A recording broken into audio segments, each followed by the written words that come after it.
Merhaba sevgili izleyenler. Kıbrıs'ın Sesi TV 2020 ekranlarında gündem özel programında Diyalog Medya Grubu Genel Yayın Yönetmeni Sayın Reşat Akar'la birlikte sizlerleyiz. Bir haftayı daha geride bırakıyoruz. Evet, bugün ilk olarak iş insanı Mehmet Akacan'a düzenlenen silahlı saldırıyla ilgili önemli gelişmeler var. Tetikçi ve beraberindeki 2 kişi, toplam 3 kişi tutuklandı. Detaylarını konuşacağız. Tabii ayrıca bugün 4 Şubat Dünya Kanser Günü. Tüm dünyada olduğu gibi maalesef ülkemizde de her geçen gün hasta sayısı artıyor. Erken teşhis hayat kurtarıyor. Etkinlikler düzenlendi, paylaşacağız. Ve bu aralarki değişmeyen gündemlerimizden bir tanesi yeni hükümet nasıl kurulacak? Evet, siyasilerin konuyla ilgili yapmış olduğu açıklamalar var, iddialı açıklamalar var. Erken seçimin gündem dışı kalması için de siyasilerden birilerinin geri adım atması da kaçınılmaz gibi. YDP ve Demokrat Parti Genel Başkanlarının açıklamaları var. Halkın Partisi Genel Başkanı Kudret Özersay da bugün yayınımıza bağlanacak. Diğer taraftan enflasyon oranları açıklandı. Bu konuyla da ilgili yine rakamları paylaşacağız. Sizlerin de yorumlarını bekliyoruz her zamanki gibi. Son olarak da Türkiye Cumhurbaşkanı Erdoğan'ın ESMET projesiyle ilgili açıklamalarına yer vereceğiz. Zira İsrail gazı Türkiye'den geçebilir dedi. Tabii bir de Rum İçişleri Bakanı Nuris'ten Türk uçaklarına bir yaptırım çağrısı var. Yine bunun da nedenlerini, niçinlerini konuşacağız. Hepsi ve daha fazlasıyla sizlerle birlikteyiz. Sizlerin de yorumlarını bekliyoruz diyerek hemen başlıyoruz. Reşat Bey merhaba. Merhabalar Funda Hanım. Herkese hayırlı günler diliyoruz. Hayırlı cumalar olsun. Evet, bir haftanın iş günü olarak gördüğümüz bizim için tabii 7'dir iş günü. Monday to Monday. Bir hafta. Şimdi bugün tabii televizyon programları açısından gündem özelin sonuncu günü bu hafta açısından. Çok yoğun bir gündem var yine. Ama en önemli gündem maddesi birinci madde olarak aldık. Bülent Akacan'ın babası, Mehmet Akacan'ı kurşunlayan, Bulut Akacan'ın babası, özür dileyerek söylüyorum. Mehmet Akacan'ı kurşunlayan tetikçinin ve ona yardımcı olan, evinde barındıran 2 kişinin veya barındırmakla suçlanan diyelim daha doğru tabii, 2 kişinin tutuklanması oldu. Bu açıdan Girne Adli Şube ekibini gönülden kutluyoruz. Çünkü bu Kıbrıs Türk'ünün, Kuzey Kıbrıs Türk Cumhuriyeti'nin daha doğrusu mafyaya karşı duruşunun bir ifadesi olarak gündeme geldi. Çünkü eğer bunda polis başarısız olsaydı bu ülkede can ve mal güvenliğinden söz etmek asla mümkün değildi. Ne isterse olsun aralarında pazarlık oydu buydu, 1 milyon sterlin söz verdi, vereceğiydi, vermeyeceğiydi, neyin parasıydı? Ama bugün önemli bir bu konu çerçevesinde hukuki durumunu ülkemizin ve savcılığın da içine düştüğü durumu gözler önüne serme açısından önemli bir gündü. Eğer hükümeti kurduyduk, kuracaktık, girdiydik, girmediydik, yok o sağdır, o soldur, o federasyoncudur, o futbolcudur da kuramadık da işte farklı zihinler var da bizim meclisimiz böyle onun. Herkes sorumludur bu olanlardan ve olacaklardan bu ülkede. Eğer kendimizi toparlayıp da özellikle savcılık makamını kurtarmazsak ve bu işlerin içerisinde pazarlık makamı haline gelirse savcılık, yandık demektir. Böyle değildi eskiden. Böyle değildi. Ben Akın Sait Bey'in dönemini hatırlarım. Hayattadır, Allah iyilik versin kendisine. Tabanca izni vermeye başlayacağında dönemin hükümetlerine çok sert çıkış yapmış, karşı durmuştu, dimdik. Alın beni görevden isterseniz, silah ruhsatı vermeniz çok büyük tehlikedir diye defalarca yazı yazmış bir başsavcıydı. Arıyorum şimdi öyle başsavcıları ben. Nerede? Başsavcılık makamı bazı dava konularında aracı mı oluyor bu ülkede? O çeksin, bu çeksin, davayı da düşsün de değişsin, şu olsun, bu olsun. Sonu işte budur. İnsanların can güvenliğinin tehlike altında olmasıdır. Biz Rum'un saldırılarından kurtulmak için 74'leri yaptık ve direniyoruz. Biz Rum'un evokacılardan kurtulmak için 63'ten 74'e kadar, hatta ondan önce babalarımız 55'lerden 58'lerden beri mücadele verdiler. Ne oluyor şimdi bu ülkede? Nedir bunlar? Biri birini aldatmış, biri birine bir şey yapmışsa yolu bunun yargıdır. Ben adam tutarım, gönderirim, seni de temizledirim babanı, senden öcümü böyle alırım. Olur mu böyle bir şey? Ve bakınız, bu mahkemeyi bugün izleyen muhabirimizden aldığım bilgi, sıktım diyor 2 el kendisine diyor, düştüğü yere diyor, gittim yanına, 2 tane daha attım bacağına diyor.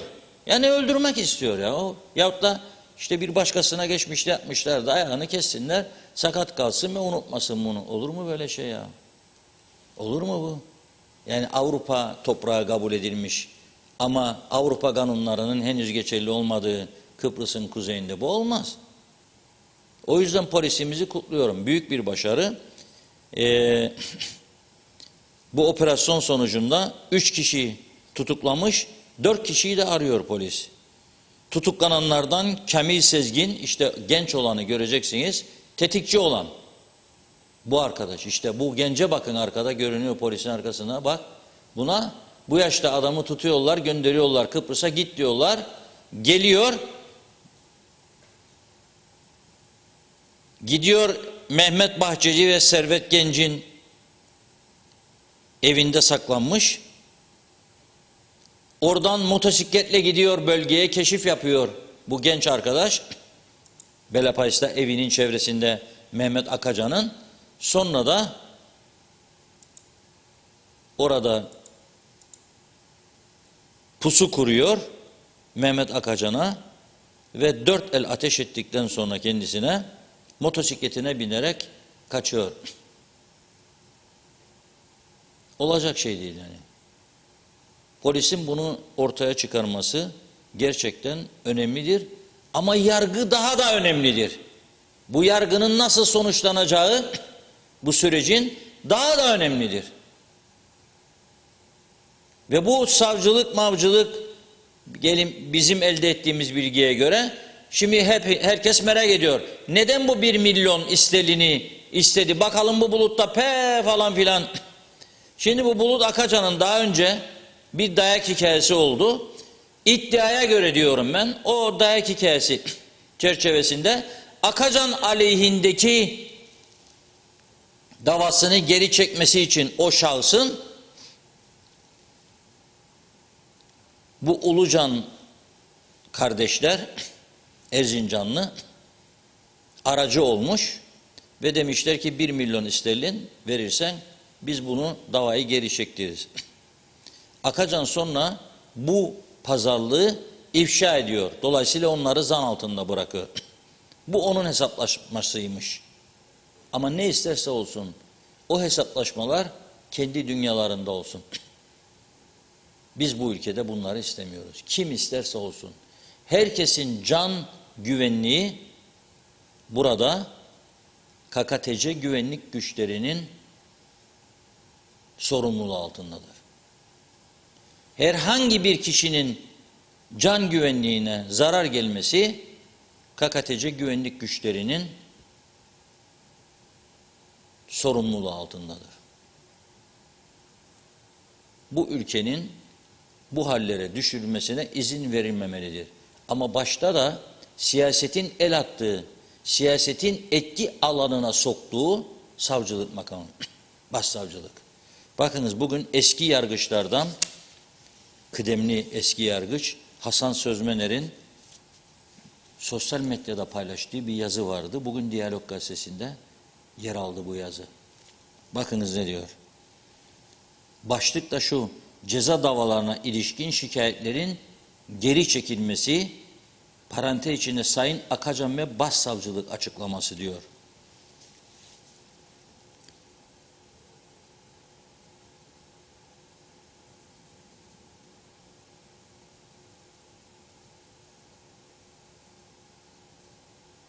KKTC hukukunda genel ilke olarak suçların soruşturulması ve kovuşturulması şikayete bağlı değildir diyor. Bir suçun işlendiğinin öğrenilmesi üzerine soruşturma başlatılır ve suçlu tespit edilirse aleyhinde ceza davası açılır. Soruşturma veya kovuşturma için suç mağdurunun şikayeti gerekmemektedir. Ama bizde ne yapıyorlar? Çek diyor davanı, sen suçluyorsun kendisini, bitsin bu iş, kapansın bu defter diyorlar bizde son zamanlarda. Suç mağdurlarının polislere yaptıkları ifadelere KKTC'de şikayet denmektedir. Ancak şu suç mağdurlarından alınan ifadeler gerçek anlamda bir şikayet değildir. Şikayet denilen ve polis tarafından suç mağdurlarından alınmakta olan ifadeler gerçek anlamda ihbar niteliğindedir. Yani hukuk açısından şikayet ve ihbar kavramlarının anlamları farklıdır. İhbar, suçun işlendiği hakkında bilgi vermektir. Şikayet ise hem bilgi vermek hem de soruşturmanın başlamasını talep etmektir. Bir başka fark ise şikayet geri çekilebilir. Ancak ihbarın geri çekilmesi diye bir şey olamaz diyor. Yani KKTC'de şikayete bağlı suç yoktur ve şikayetin geri çekilmesi diye bir kurum yoktur diyor. KKTC hukukunda suç mağdurları kendi seçecekleri avukatlar vasıtasıyla soruşturmalarda ve kovuşturmalarda temsil edilebilmektedir. Hukuki durum yukarıdaki gibi olmasına rağmen soruşturma aşamasında birçok soruşturma suç mağdurlarının şikayetinin olmaması veya şikayetini geri çekmesi veya geri çektirilmesi nedeniyle, ki oldu yani bu yakın geçmişlerde, nedeniyle kapatılmaktadır. Genel ilke olarak KKTC'de suçların soruşturması polis mensupları tarafından yürütülmektedir. Soruşturmada suçlu tespit edilirse kovuşturma başlatılır. Kovuşturma soruşturmada suçlu olduğu tespit edilen kişi aleyhinde başsavcılık tarafından ceza davası ile başlar. Dolayısıyla genel ilke olarak ceza davalarının sevk ve idaresi başsavcılığa aittir. KKTC'de şikayet olmamasıyla kovuşturmalarda da suç mağdurlarının şikayetlerinden vazgeçmeleri diye bir şey söz konusu olamaz diyor. Durum bu noktada. Daha uzar gider. Yani vaktimiz sınırlı olduğu için tüm yazıyı okuyamıyorum burada. Ama önemli bir ışık tutuyor. Yani ben gittim şikayet ettim birisi hakkında, sonra bana dediler çek şikayetini de alacaksın bir şeyler. Yahut da tak çekilmezsen. Çekiyorum şikayetimi dedim. Çekti şikayetini, sorun yoktur. Mesele kapanmıştır. Olur mu öyle şey? Ortada bir şeyler var. Sen onu alıp soruşturmak durumundasın. Yazık. Yani bu durum gerçekten üzücü bir durum. Tabii bugünkü savcılık yaptı demiyorum. Kim yaptıysa bunu, hangi başsavcının döneminde oldu, onlar bakması. Bu ve birkaç olay daha var. Yani bir tane olay değil. Yani bir tane değil. Çok örnek var önümüzde. Çok örnek var. O yüzden buna lütfen siyasiler çok dikkat etmek zorundasınız. Yani bu halk sizi seçip meclise gönderiyor. Sadece bakan olmak ve bakan olunca da onun bunun işçiliklerini yapmak için değildir. Her açıdan bu ülkede sorumluluklarınız vardır. Yargının doğru çalışması, polisin doğru çalışması, savcılık makamının doğru çalışması, hukukun korunması, yargı bağımsızlığının korunması açısından çok ciddi sorumluluklarınız vardır. Eğer bu sorumluluklarınızı yerine getirmez ve bu ülkenin en çok güvenilir kurumları olan yargı, polis ve diğer kurumlar, buna bağlı adli kurumları siz şaibe altında bırakırsanız, o zaman bu ülke tam bitmiş demektir. Tam bitmiş demektir. Bu son olay birçok açıdan işaret verir. Son olay birçok açıdan işaret veriyor. Ve bu emekli yargıç Sayın Hasan Sözmener'in yazısı da bize bazı işaretler veriyor. Ya bu konuyla bundan sonraki süreçte Cumhurbaşkanı'nın başta, Başbakan'ın,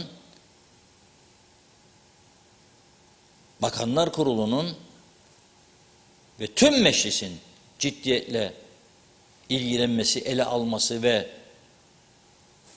hızlı bir şekilde denetlemeyi başlatmaları gerekiyor. Ülke çapında. Buradan aylardır, yıllardır polisin güçlendirilmesi yönünde de çağrı yapıyoruz. olur olmaz, gerekli gereksiz birçok yere yüzlerce insan dolduruyorlar. Fakat ihtiyaç olan alanlara, ki ülkemizin en önemli sorunudur, yeterli personel tayinlerini yapmıyorlar. Gene örnek göstereceğim Güney Kıbrıs'ı. Orada da çok olaylar olur. Zaman zaman duyuyoruz. Kundaklama olayları, bazı yerleri kurşunlama olayları. Ama birkaç ay öncesine gidelim. Bir teröristin Güney Kıbrıs'a geçerek KKTC üstünden gidip İsrail şirketinin önünde bir arabanın içerisinde günlerce saklanıp suikast girişimine yönelik hazırlık yaptığını İsrail ve Rum polisi birlikte istihbarat örgütleri tespit edip onu tutukluyorlar. Cinayete giden yolu tıkıyorlar, önlüyorlar büyük bir cinayeti. Biz nerelerdeyiz? Nerede bizim istihbarat teşkilatımız? Nerede polisimizin olay öncesinde bunları engellemesi? Bu meselesi değildir bu konuştuğumuz burada. Karşı tarafta, kurşunlanan tarafta da suç varsa ya şimdi ya eski, evet soruşturacak ve götürecek sonuna kadar. Ama yargıdır bu işi temizleyecek olan. Şiddet değildir. Bu ülkenin adı yarın mafya cenneti olarak çıkarsa bir tane turist getiremezsiniz. Hiç ağzımızı açıp da turizm öyledir böyledir, bu ülkeyi turizmle kalkındıracak da daha fazla turizm tanıtma fonu falan, hiç düşünmeyin bile bunu. Yatırımcı da çağırmayın. Ne Dubai'si ya? Ne Singapur'u? Eğer bu ülkeyi toparlamazsak ne Dubai'si ne Singapur'u. Bakınız, özetlerde Funda Hanım bahsetti. Rum İçişleri Bakanı Nikos Nouris'in girişimini. Tabii o Türkiye'ye saldırıyor da esas mesele Türkiye değildir. Bizim buradaki düzenimizdir bunu tetikleyen. Diyor ki, adaya göçmen taşıdığı gerekçesiyle Türk hava yolu şirketleri ne yaptırım istedi. Avrupa Birliği'ne resmen başvurdu. Fransa'da bir toplantı varmış dün ve oraya katıldı. Ve diyor ki, kaçak mülteci akınlarını önlemek adına dış sınırlarının kontrolünü güçlendirecek önlemler alınması gerekir. Bu önlemde denetimlere Türkiye'nin güney sahilleri ve İstanbul Havalimanı'nda dahil edilmesi gerekir diyor. Neden diyor? Çünkü İstanbul Havaalanı'ndan binlerce Afrika kökenli düzensiz göçmen Dimbu yani Ercan Havaalanı'na geliyor diyor. Buradan da Yeşilhat üzerinden güneye geçiyorlar diyor. İşgal altındaki Kıbrıs'a sistematik olarak düzensiz göçmen taşıyan Türk havayolu şirketlerine yaptırım uygulanmalıdır diyor. Ama o Türk havayolu şirketlerine yerleştirip de bilek kesip gelenler Türk havayolu şirketleri değildir. Ödediler veya ödediler getirirler. Düzgün insan gelsin, hoş geldi sefa geldi. Okul için, çalışmak için, izinli. Ama geliyorlar, bir kısmı Avrupa diye aradan Yeşilhat'tan kaçıyor. Bizdeki bazı kesimlerde ne diyor? Bana ne be Rum'dan, bırak batırsın kendini be diyor.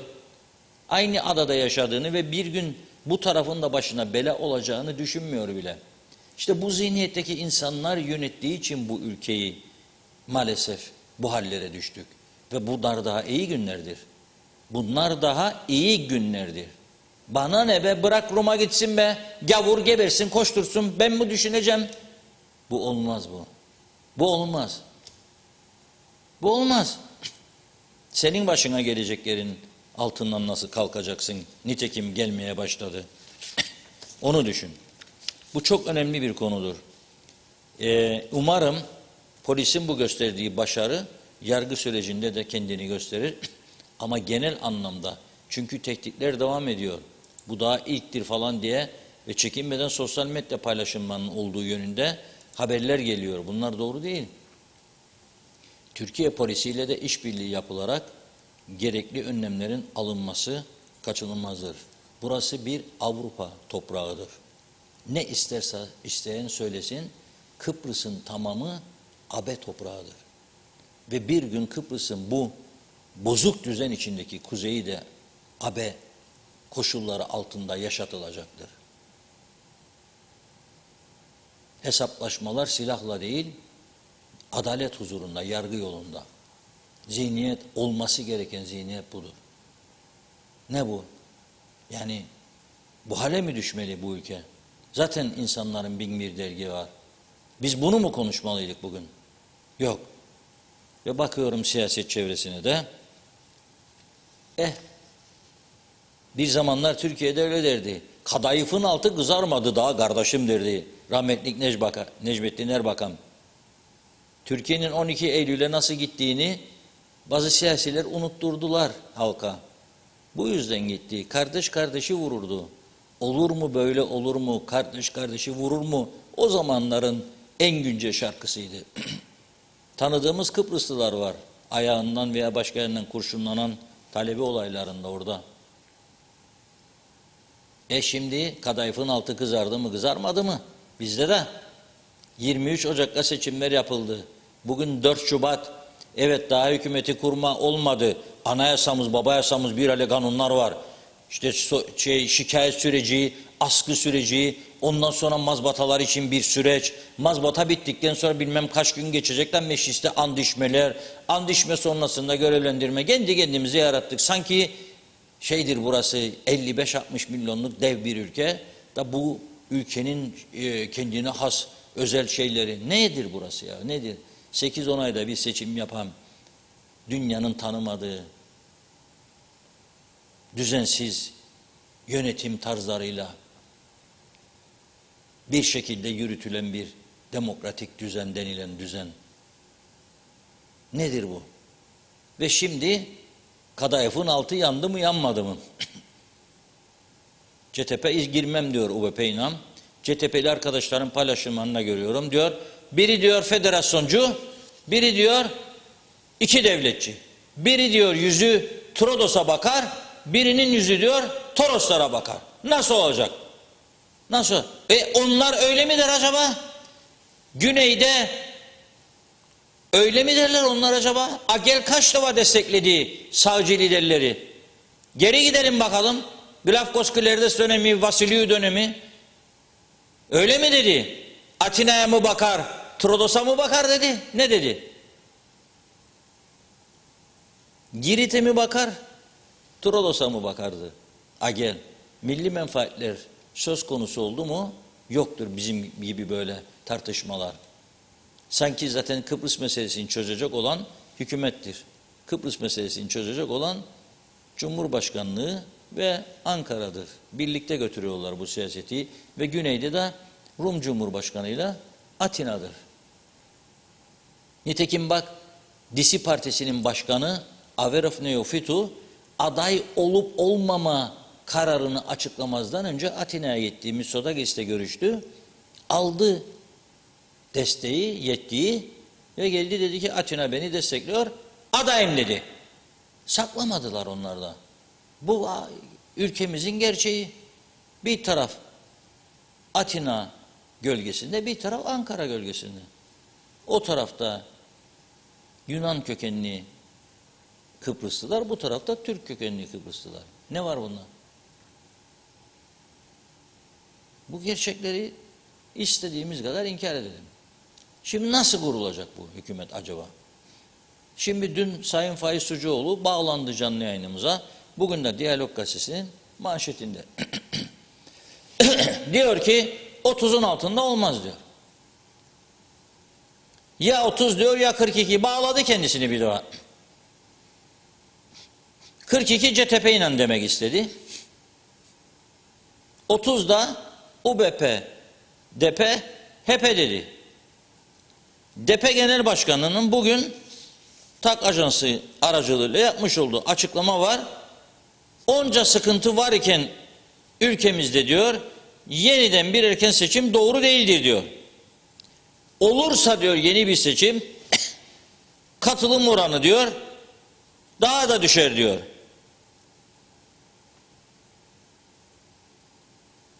Tüm partilerin diyor seçim sürecinde halka anlattıkları proje çalışmalarını birlik beraber için hayata geçirmeleri için onları davet ediyorum diyor.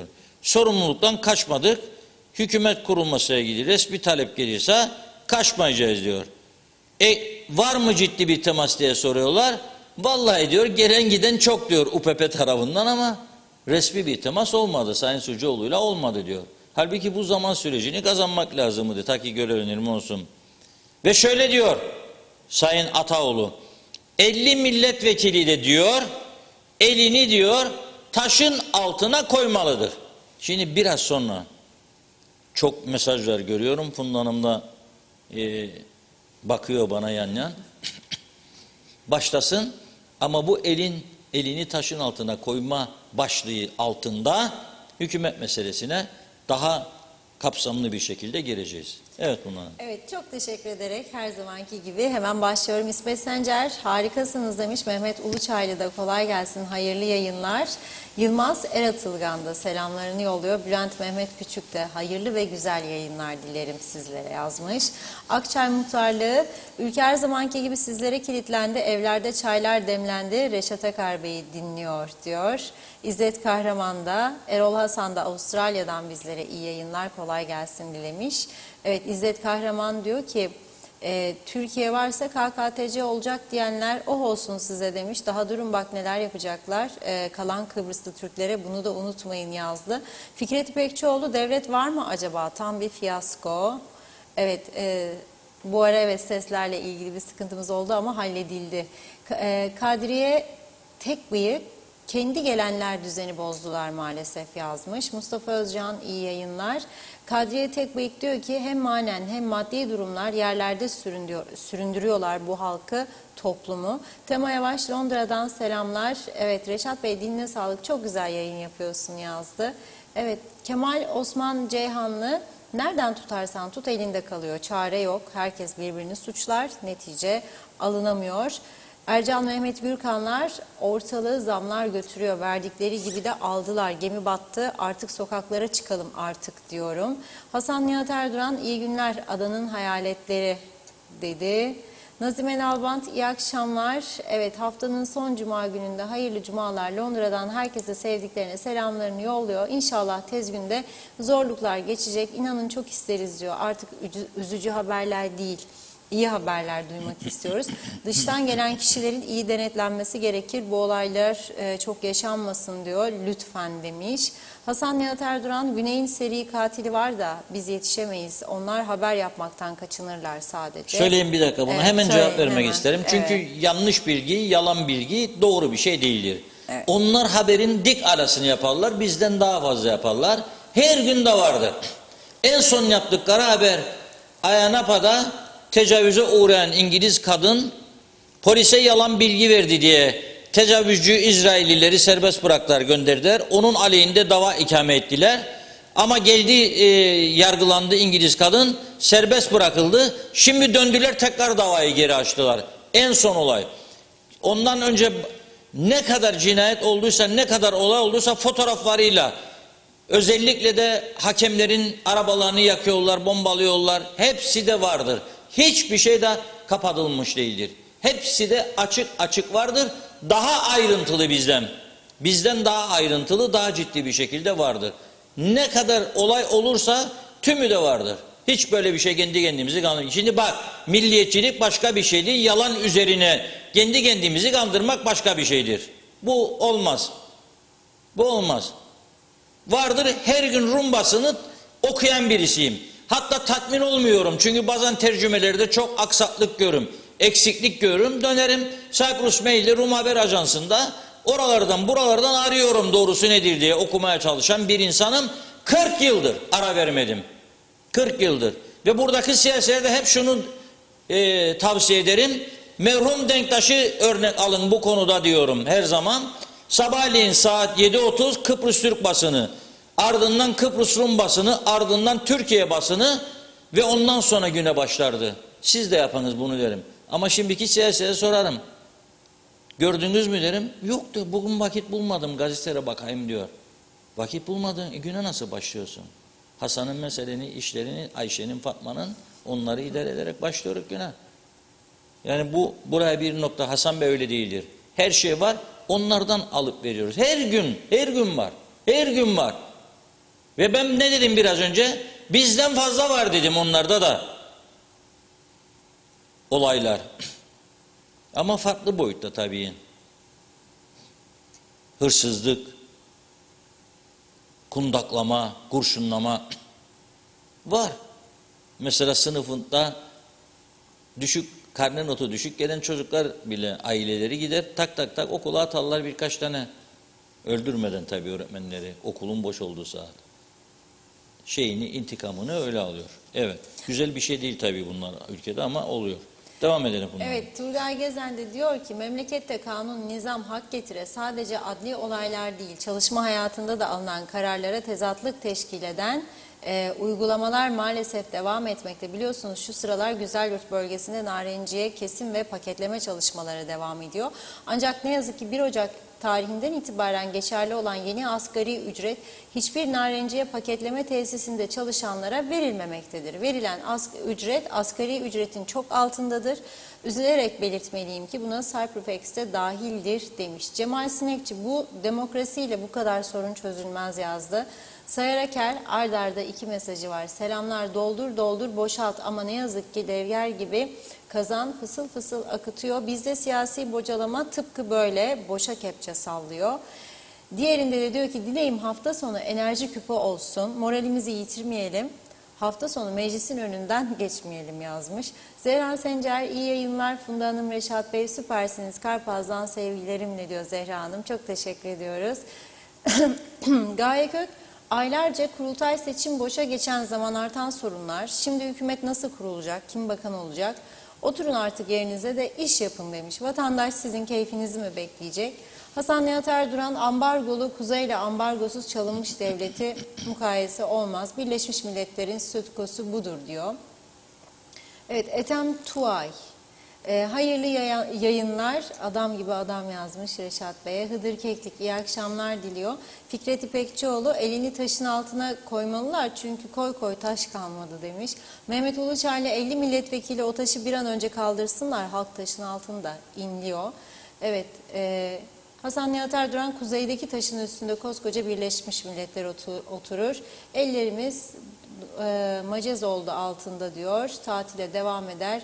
Rum Yunan paralarıyla. Doğan Falyalı nereden nereye vardık? Daha neleri göreceğiz kim bilir demiş. Karanlıkta gideriz diyor. Necati Emir Halil, Reşat Bey çözüm teknokrat hükümet yazdı. Hatice Momin iyi yayınlar. Hıdır Aksoy Hıdıroğlu. Hükümet olmak UBP'nin işidir diyorlardı. Şimdi dansöz gibi kıvırmasınlar. İyi yayınlar.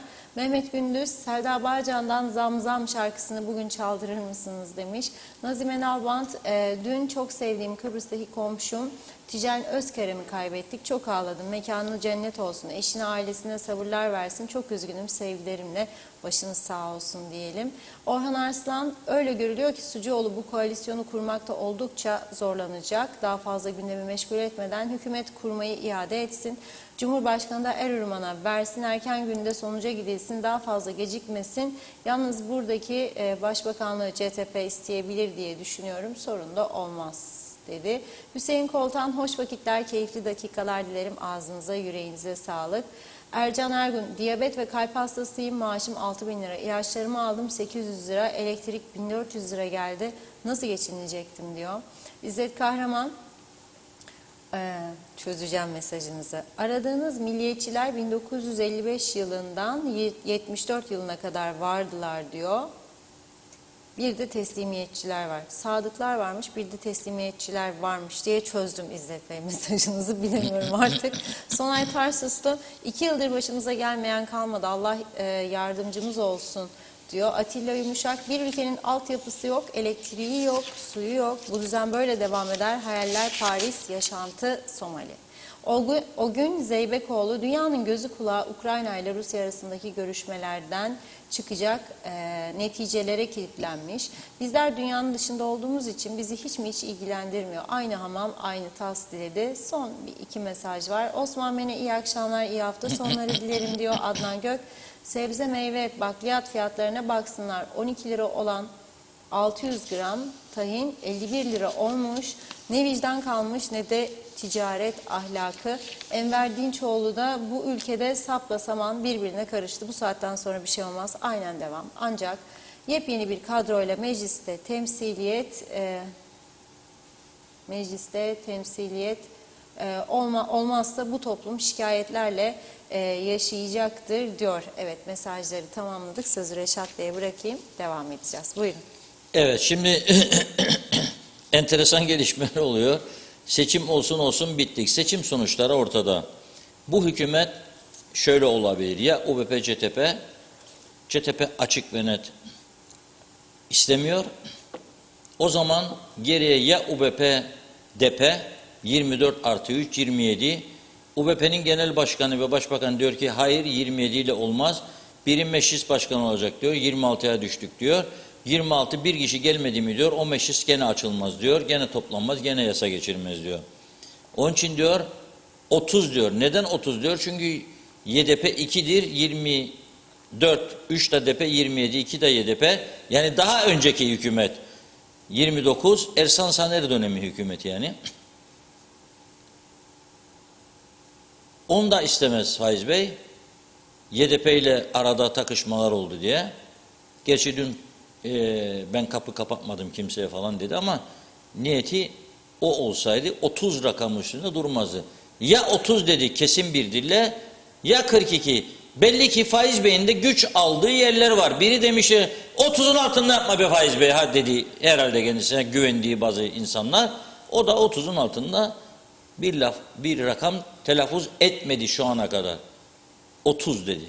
30 da DP ve HP'yi işaret ediyor. DP ben hazırım diyor. Ve hatta diyor ki 50 milletvekili de diyor elini taşın altına koymalıdır.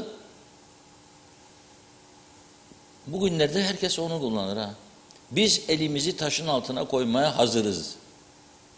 Ne demektir bu eli taşın altına koymaya? Bir İngiliz'e sorsam bilmez. Amerikan'a sorsam bilmez. Fransız'a sorsam bilmez.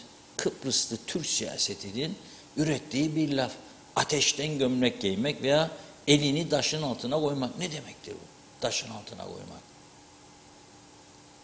Araştırdık. Bu elini taşın altına koymak meğer padişah döneminden kalma bizleri ilgilendiren bir konuymuş. Enteresan bir durum. Birlikte izleyelim. Kısacık bir tanıtım vardı. Sultan yolun ortasına bir taş koyuyor, büyük bir taş. Pencereden seyrediyor ne yapacak insanlar diye. Vezir geliyor, taşı görüyor. Aklına taşı yoldan kaldırmadan sadaka olduğu gelmiyor bile. Taşın etrafını dolaşıyor, bakıyor. Diyor ki sultanımla konuşayım. Yolun ortasından taş kaldırması için bir adam bulalım. Bir kadro ihdas edelim. Vezir gidiyor, asker geliyor. Asker de taşın etrafında dolaşıyor. Aklına gelmiyor taşı kaldırmak. O da diyor ki vezirle konuşayım. Yolun ortasına taş bırakanlara hangi cezayı vereceğiz onu kararlaştıralım. O da cezadan anlıyor yani işte. Onun hüneri de bu. Belinde kılıcı var. Çekti mi tamam. O geliyor, bu geliyor. Menfaatperest geliyor. Saray dal kavuğu, saray maskarası. Bir yerde anlatıyordum. Birisi dedi ki sarayda dal kavuğun ne işi var? Başka dal kavuk olmasın diye dedi. Durdu. Adam eleştirecek ya. Dedi ki sarayda dal kavuğun ne işi var? Dedim ki padişahlar öyle akıllı adamlar ki sarayda dal kavuk tutuyorlar. Bir başkası dal kavuk edince diyor ki dur o senin işin değil. Burada benim dal kavuğum var. Ya ben hiç böyle bakmamıştım diyor. Böyle o saray dal kavukluğun kadrosu bundan var. Çünkü adam maskara işi o. Maskaralık yapıyor, dal kavukluk yapıyor. Hatta şiir yazanlar da varmış. Bazıları da şair, saray şairi diye geçiniyorlar. Yani oradan buradan alıntılarla şiir yazmaya çalışıyor. O geliyor taşın etrafında taklalar atıyor. Böyledir biliyor musunuz? Dal kavuklar, menfaatperestler, ikiyüzlüler sürekli sorunların etrafında taklalar atarlar. Asla düzeltmezler. Düzelmesi için de hiçbir şey yapmazlar. O sorunları çoğaltanı da överler. Onlara da Efendimiz gözüyle bakarlar zaten. O da oturuyor, yolun ortasına bırakılmış taşa şiir yazıyor. Sultanıma okuyayım diyor, kalkıp gidiyor. En son köylü vatandaşımız geliyor bize. Öğrenmiş yolun ortasındaki taşı kaldırmak sadaka. Taşa bir tebessüm ediyor önce. Sonra diyor ki ya kaldırayım yolun ortasında da kimsenin ayağına, hayvanına, arabasına takılmaz. Eşya sepetini, küfeyi koyuyor. Ya Allah bismillah deyip taşa sarılıyor. Sağa sola derken taşı kaldırıyor kendini. Sonra bir bakıyor ki taşın altında bir kese. Keseyi açıyor altınlar. Şaşırıyor. Altınların üzerinde bir not. Sultan şöyle yazmış. Bu kesedeki altınlar taşın altına elini sokmayı becerebilenler için. Taşın altına elini sokmazsa bir insan başarılı olması mümkün. Ve maalesef bu ülke taşlarla dolu. Her tarafın taşlarla doldurmuş. Bir hayale gitmek için de başarılı olmak isteyen kişi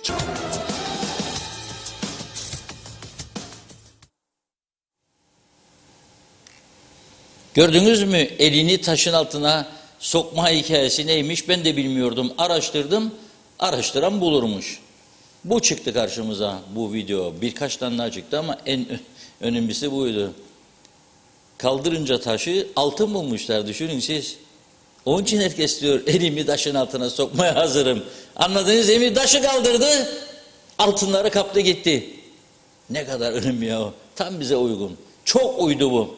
Bilmiyorum siz ne dersiniz ama benim çok hoşuma gitti. Tam bizim son yıllarda yaşadığımız sürece benzedi. Eli koy taşın altına, kaldır taşı, al altın kesesini çık git. Bu demektir gibi. Enteresan bir durum. Şimdi CTP UBP ile kurmayacağı daha da netleşiyor. Nereden bil? Çünkü Genel Sekreter Parti'nin Erdoğan Sorak'ın, Erdoğan hocam bir yerde konuşmuş bugün. Meğer Başbakan Faiz Sucuoğlu CTP'ye yönelik dinozorlar demiş. Nerede dediyse bilmiyorum ben duymadım.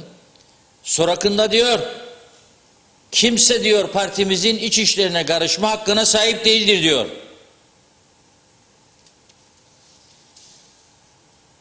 Ağzından çıkanı kulağı duysun diyor. CTP'nin içindeki dinozorlar sözünü kime söylediğini bilmem diyor. Ama bu ifadeyi diyor şiddetle kınıyorum. Ağzından çıkanı kulağı duysun diyor. Demek ki olmayacak. Ben buradan Sayın Faiz Sucuoğlu'na değil Cumhurbaşkanı'na bir öneri yapıyorum ve tüm milletvekillerine, 50 milletvekili. 5 yıllık mı hükümet istiyoruz kalsın? Tüm milletvekili, yani 50 milletvekilinin de ortak olacağı bir koalisyon desinler adına bunun. İlk defa meclis koalisyonu mesela, tüm meclis koalisyonu, bakınız, hiçbir bakanlık kavgasına çıkmayacak. Neden? 5 yıldır 50 milletvekili. Her sene anayasamızda diyor ondan fazla bakan olmaz. Her sene onu bakan olsun. 5 yılın sonunda 50 milletvekili de bakan olmuş olacak. Bu iş bitti. Yani yarın o bir gün kırmalar dökmeler olacak. UBP içinde de. Beni bakan yapmadın ha diyecek. Yürü bakalım güzellik örgütü, yürü bakalım iskele örgütü. Çok olaylar olacak. Meclise gitmeyecek, kırılacak. Diyecekler ki bir yerlere, bir makamlara ya siz olsun arayın da zorlayın, müdahale edin de bu adam gelmiyor. Bakan yapmadık diye. Söyleyin bu defa da onu yapacak ya. 5 sene önümüzde değiştirdik arada. Bunlara hiç gerek yok. 5 yıllık hükümet her sene anayasa madem 10 kişi hakkı tanıyor en fazla. 10 çarpı 5 50. Tümü bakan olur. Bundan daha güzel bir şey olabilir mi? Ulusal uzlaşı derler adına da bunun. Ulusal uzlaşı hükümeti. Gene siz içeride kavganızı yapın. Federasyoncar federasyon. İki devletçiye egemenciye egemenlik. Ama bu tarafta tabii başka şeyler görüşülüyor. Kafasını kuma sokmuş tavuklar gibi karıştırıyor toprağı. Tavuklar biliyorsun sokar gagasını başını. Toprağın içinde bir şey arar. Ama o tarafta neler olur neler biter görmezler. Mesela neyi görmediler? Az sonra Sayın Kudret Özersay'a da bağlayacağız. Var mıdır yok mudur ona da soracağız bu koalisyonda. O da söylesin çünkü Yeniden Doğuş Partisi Genel Başkanı Sayın Erhan Arıklı bugün bizim televizyonumuzdaydı. Özlem Hanım'ın konuydu. Yani Erhan Bey kapatmadı kapıları tam olarak. Hatta benim aldığım bilgi 29 da olsa olacak bu hükümet şeklinde. Yani Sucuoğlu dedi 30 ama DP, YDP, UBP tamamdır bu iş 29 olur gibisinden. Aldığım izlenim bu. Halkın Partisi bu durumda CTP ile beraber muhalefet görevini üstlenir. Eğer şimdi 30 meselesinden uzlaşı sağlanamazsa. Onu Kudret Bey'e soracağız. Şimdi ne meseleler vardır? Çok önemli o meseleler. O da şu. Cumhurbaşkanı Recep Tayyip Erdoğan anavatan Biliyorsunuz Ukrayna'ya gitti. Rus-Ukrayna krizi var. Bu arada iyi personel arayanlar varsa dıştan Ukrayna'dan çok talep var. Kaçmak isterler. Bazıları iş arıyorlar yurt dışından. Yani öyle çok büyük paralar da gerekmiyor duyduğum kadarıyla. Baksınlar. Çok gelmek isteyen çok kaliteli insanlar var diye duyuyorum. Olası bir savaş durumundan kaçmak için. Şimdi Cumhurbaşkanı Erdoğan gitti, Ukrayna krizini görüştü. Ama dönerken uçakta beraberinde götürdüğü gazeteciler kendisine İsmet projesini sormuşlar. İsmet neydi? Güney Kıbrıs, Yunanistan, İsrail. Doğal gaz diyorlardı. Türkiye'yi pas geçerek Yunanistan üzerinden gitsin. Çok pahalı bir proje. Ve sürdürülebilir değil. Çünkü maliyetler yükselir. Bu defa siz zararını Avrupa'ya satamazsınız. Rus gazıyla mücadele edemezsiniz. Amerika bu projeye ilk destek vereceği şeklinde bir girişim yaptı. Trump döneminde. Ne zaman Trump gitti, Biden yönetimi geldi. Onlar İsmet projesinin desteğini çektiğini açıkladı. Ve şimdi Gasullidis yeniden Dışişleri Bakanı olan kişi Ioannis Gasullidis özür dilerim 2 gün önce Washington'a davet edildi ve Blinken ile görüşmeler yaptı. Gündem maddesinden birisi de bu İsmet meselesiydi. Ama Gasullidis Rumlarda hani demokrasi diyorum farklı yorumlanır ve onlar bizden farklı düşünür. Başkanlık sistemi. Göreve geldiği ilk gün sordular kendisine 2 hafta önce. Sen ne düşünün? Amerika çekildi, arkadan hançerledi bizi bu İsmet falan. Adam dedi ki ben başından beri bu projenin dandik proje olduğunu söyledim. Yürüyemeyecek bir proje olduğunu söyledim dedi.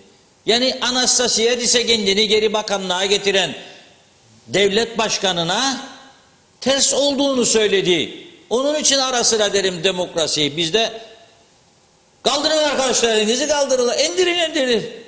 Bu demokrasiymiş bu bizde. Parti meclisleri, MYK'lar falan oturur karar verir. 130 kişi. Arkadaşlar bu. Çoğunluk ne derse olacak. İyi ya o zaman bu büyük demokrasi. Bu çok müthiş bir şey. Dünyadan çok farklı. Neyse. Kargalar güler halimize gerçekten. Kargalar güler. Rum Dışişleri Bakanı gitti görüştü. Bugün de Sayın Erdoğan ne diyor biliyor musunuz dönerken? Amerika diyor İsmet projesinden desteğini çekmesi Türkiye üzerindeki etkilerine ilişkin bir soru sorulmuş. O da demiş ki bana göre Amerika beklediğini bulamadığı için bu işi mali noktada ekonomik bulmadığı için buradan çekilmek durumunda kaldı. Yoksa ekonomik neticeyi bulmuş olsaydı ABD buradan çekilmezdi. Biz ise bölgede ne diyoruz? Burada Kuzey Kıbrıs'taki Türklerin hakları var. Bu haklar içinde biz adımlar atıyoruz. Bizim şu anda 3 tane sondaj gemimiz var. 4.'yü de aldık. 2 tane sismik araştırma gemimiz var. Bunlar şu anda çalışma alanlarını belirledik. İşte bir kısmı Karadeniz'de çalışıyor. Bir kısmı da bundan böyle şu anda yoktur Akdeniz'de çalışmanı sürdürecek. Tabii kendi gemilerimizin olması falan. Cumhurbaşkanı Erdoğan, İsrail Cumhurbaşkanı Herzog'un Türkiye ziyareti sırasındaki bugün büyük bir ihtimalle 4'ünde gidecekti diye düşünüyorum İsrail Cumhurbaşkanı. İsrail doğalgazını da konuşacağız diyor. Biz İsrail'le bu noktada geçmişte zaten yolumuzu aşmıştık. Avrupa'ya geçişi içinde müşterek bir çalışma içerisine gireriz. Şimdi Sayın Herzog'la da inşallah Türkiye üzerinden bu konular bizim gündemimizde olacak. Yani İsrail ve Kıbrıs'tan çıkacak doğalgazın Türkiye üzerinden gitmesi gibi önemli ve büyük bir proje görüşülecek İsrail Cumhurbaşkanı'yla. Rum Dışişleri Bakanı da Amerika'da Blinken ile görüştü. Geliştirilecek önümüzdeki günlerde göreceğiz ki farklı bir yol alacak. Doğal gaz üzerinden Kıbrıs meselesi. Ama biz burada elimizi taşın altına sokuyor muyuz, sokmuyor muyuz onu tartışıyoruz. Kıbrıslıların çok güzel bir cümlesi Kıbrıs içerisinde. Elimizi taşın altına sokmaya hazırız. Ateşten gömleği giymeye hazırız. Ateşten gömlek giyeceksen elektrik kurumunu ne yapacaksın söyle peşinen. Özelleştirebilecek misin? Var mı cesaretin? Yok. Cesaretin var mı aşka diye bir şarkı var hatırlasın değil mi? Yoksa ne oyun oynuyorsun? Var mı? Yapabilecek min yok. Telefon dairesi. Üf dedi böyle bir rüzgar çıktı mı teller kopuyor. Direkler devriliyor gidip direği kaldıracak biri yok. Dün gönderdiler bana yerde yatıyor. Telefon direkleri. Alo telefon dairesi cevap yok. Saat 2-2.30 herkes evde. Kim bakacak? Yeni bina yaptık 6.000 lira aldınız bizden Sterling'den bahsederim. Gel bağlayın telefonu telefon yok. Ne yapmaya daire var adı var kendi yok. Posta dairesi var bak postacı gelmiyor selam vermiyor. Nerede postacı yok. Efendim mektup dağıtacak adam yokmuş. Ne var daire orada? Karayolları. Bakan alıyor. Lamba bilir misiniz siz benim bir lambayı değiştirecek bir teknisyenim yok. Kapat daireyi. Bunu konuşabiliyor musunuz bana? Eli taşın altına sokmak demek. Hala bir cezaltım var da çıkarmaya çalışıyor mu demektir onu da. Yürüyelim gidelim arkadaşlar dağ başını duman almış. Vatan millet Sakarya çift egemenlik talan. Nedir bana söylediğin? Bir tane örnek ver bana bir şey ver daha. Sevineyim burada. Hani nerede? Cengiz cezaevini açıyor mu? Geçiriyor mu? Kaç günde, kaç haftada yasasını geçireceksin şu personel şeması adı altında 2 yıldır açamıyorsun. Mezbahayı çalıştıracak mı? Hayvanlar kesiliyor sağda solda ölümü kesilir, canlı mı kesilir? Kimse bilmez. Tabii zivaniye, rakı, viski falan meyhanelerde biri farkında mı? Yediği kuzunun ölümü canlı mı oldu kesildi de geldi.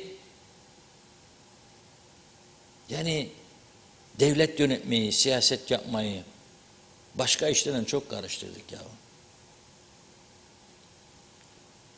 Çok karıştırdık. Olmaz böyle şey. Söyleyin bana nedir? Taşın altına soktun elini ne yapacaksın?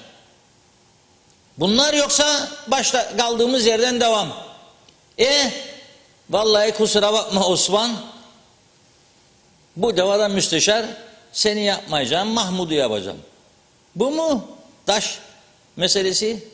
Onu seni yaptık bu devada bunu yapalım. Nasıl olsa sen bir yerde gelme daireye kap parayı git. Git bak başka işe. Bu mudur? Taşın altına sokmak. Yoksa zam kararlarını açıklamak mıdır? Cesaretimizi açıklıyoruz. 5 senelik hükümet.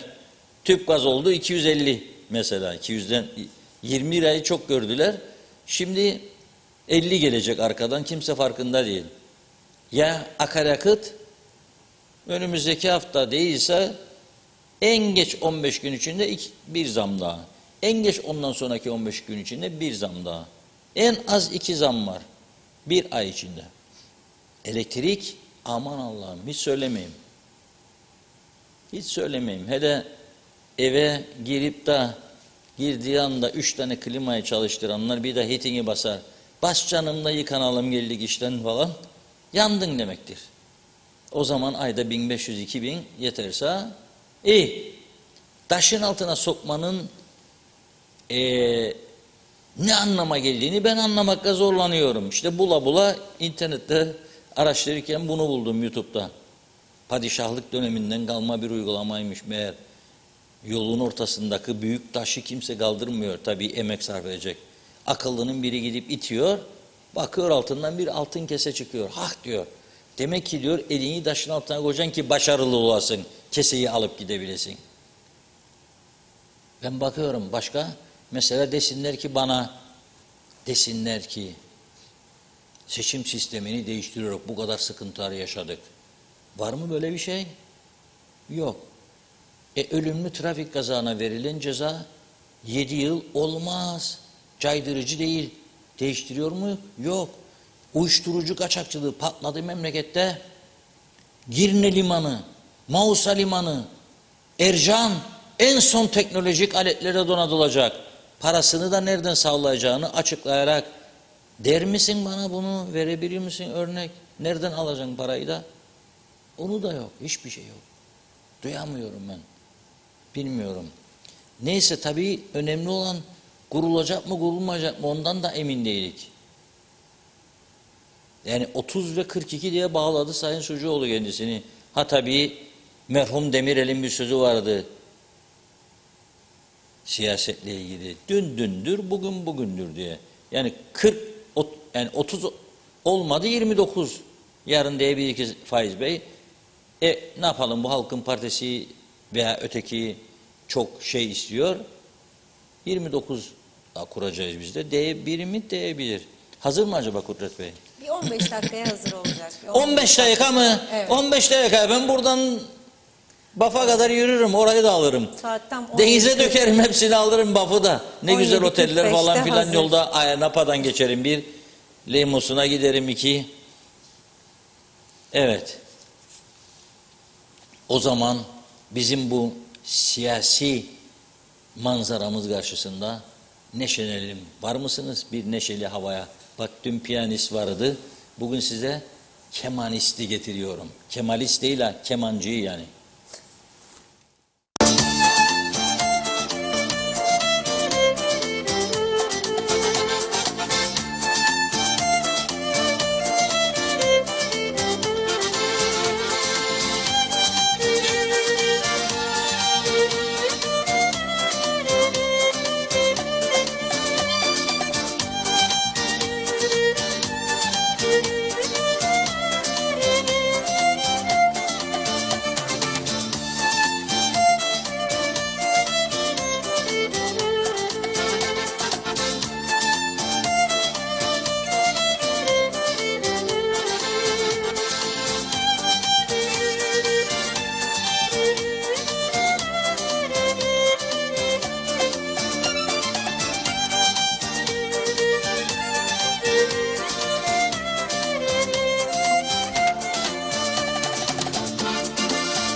Evet.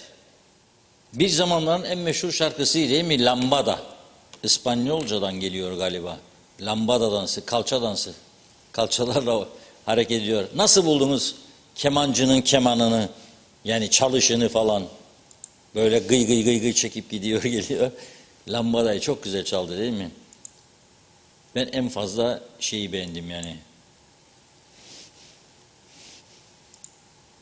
Kemanı çalmasını. Çok güzel çalıyor gerçekten. Yani sanata hakkını veriyor. Onun için alkışlamak lazım kendisini. Beğenmeyenler dinlemesin ya. Beğenmeyenler varsa tabii dedim. Beğenmeyenler başka kanala çevirsin. Başka bir şeyle ilgilensinler. Biz burada şey yapıyoruz. Halkı rahatlatmaya çalışıyoruz biraz. Bu kadar gerilim, bu kadar stres. Hele marketten geçip de eve gidenler şimdi ya fiyatı gene artmış. Çocuk baba bir piskotçuk al diyor, bisküvi al diyor yani. Adam diyor dün 22 idi bugün nasıl 40 oldu diyor. Nasıl alacağım oğlum, 40 lira oldu bisküvi, biskot diyor. Yeme bugün de biskot diyor. Bir biskot 40 lira. Ne yapalım? Hazır Evet, mı telefon Kudret Bey? bağlantımız hazır. Kudret Bey hattımızda. Merhabalar. Hocam iyi akşamlar. Öncelikle peşin söyleyelim. Hatlarımızda bir şeyler var. Birisi büyü mü yapıyor, dua mı okuyor, sabotaj mı yapıyor bilmiyorum. Gidip geliyormuş sesimiz diye özür dileyerek söylüyorum izleyicilerimizden. Estağfurullah. Benim sesim iyi geliyor mu? Şimdi sizi öyle hafif şey de olsa, dalgalı da olsa duyuyorum ben çok rahat. Tamam. Özet girdiğiniz temizdir. Bir süredir bağlantımız olmadı. Canlı yayına. Memnun oldum. Herkese de iyi günler diliyorum. Sağ olasınız. Şimdi biz Skype üzerinden yapalım dedik ki internet üstünün olduğum belki daha iyi olur ama sizin de o imkan yok galiba şu anda. Arabada olduğum için kenara çıktım. Telefondan daha Anladım. uygun. Şimdi tarihi bir soruyla başlamak istiyorum. Elinizi taşın altına koymaya hazır mısınız? Biz elimizi çoktan taşın altına koyduk Reşat Bey. Altın çıktı mı? Efendim? Altın çıktı mı taşın altından? Altın kasesi. Biz altın falan çıkacak değil. Ateşten bir gömlek giyilecek olan. Dün de açıkladığım gibi eğer şartlarda anlaşılabilirse, hükümetmeye varabilirsek hükümete girebileceğimizi söyledik zaten. Burada önemli olan şey şudur ama illaki hükümette yer alacağız ya da illaki muhalefette kalacağız diye bir şey yok. Konuşuyoruz ve vatandaşın verdiği yetki çerçevesinde yapabiliyorsak hükümette hizmet vermeye, eğer o olmuyorsa, uzlaşma olmuyorsa da muhalefette hizmet vermeye hazırız. Evet, yani siz diyorsunuz ki illa bakanlık almayalım, biz almasak da destekleriz oluşacak bir üçlü veya ikili koalisyonu, öyle mi? Açıkçası eğer daha önce bizim tarif ettiğimiz şekilde Ulusal Büyük Partisi ile Cumhuriyetçi Türk Partisi'nin bir koalisyonu olacaksa dışarıdan destek verebileceğimizi zaten söyledik. CTP ile olursa ki olmay, o mümkün değil. Yani eğer mümkün değilse tabii ki hükümet kurma senaryolarını böyle bir kurşunla bertaraf edip öldürmemek lazım. Neden bunu söylüyorum? Burada ikili koalisyon olasılıkları ile üçlü koalisyon olasılıkları birlikte var. Bu arada tüm konuştuklarım bana geri geliyor ve yankı içinde kayboluyor. Bilmiyorum. Şimdi Alo. Ulusal Birlik Partisi, Demokrat Parti, Halkın Partisi koalisyonunu halk şimdiden benimsedi, yani o olacak gözüyle bakıyor. Vallahi bu sizin kendi değerlendirmenizdir. Ben böyle bir şey görmedim halkta. Şunu söyleyeyim. Bir kere birden fazla olasılık vardır ortada. Ve daha önce yaşadığımız bir tecrübe var. Dörtlü koalisyon döneminde 27 sayısıyla hükümet kurduk. Ben 1,5 sene bu ülkede başbakan yardımcılığı yaptım. Bu meclis 27 sayısıyla pütür çalışmış. Dolayısıyla ikiden fazla koalisyon olsa bu işleri daha da zor, daha da karmaşık hale geldiğini hepimiz görmemiz gerekiyor. Ama şu soruyu kendimize soralım. Dörtlü koalisyon kurulduğunda 27 sayısıyla bu meclis sürekli olarak hiçbir sorun yaşamadan nasıl ki açılabildi ve çalışabildi, bunun sebebi neydi diye kendimize soralım. Bunun sebebi parti başkanları, milletvekillerini kontrol edebilmiş, meclise getirebilmişti. Bir sıkıntı yaşanmadı. Son bir senedir yaşanan nedir? Ulusal Birlik Partisi kendi milletvekillerini bakanlık alamayanları meclise getiremiyor. Bir kısmını değil mi? Evet. O zaman soru şudur. Geçen yılın şartları şu anda aynen devam ediyor mu? Hayır, etmiyor. Geçen yıl bir kurultay süreci vardı biliyorsunuz. Kurultayda rakip olan milletvekilleri vardı. Dolayısıyla bakanlık alamayanlar veya kurultayda aday olacak olanlar meclise girmemekle zaman zaman Ersan Bey'i tehdit ediyorlar ve girmiyorlardı. İstat sağlanamıyordu ve benzeri sıkıntılar yaşanıyordu. Oysa şimdi Ulusal Birlik Partisi kurultay bitti. Bir parti başkanı var. Sandıktan da birinci çıkmış durumda biliyorsunuz. Bu şartlarda her siyasi partinin başkanı bize göre kendi milletvekillerini hükümeti kuracaksa eğer meclise getirme sorumluluğu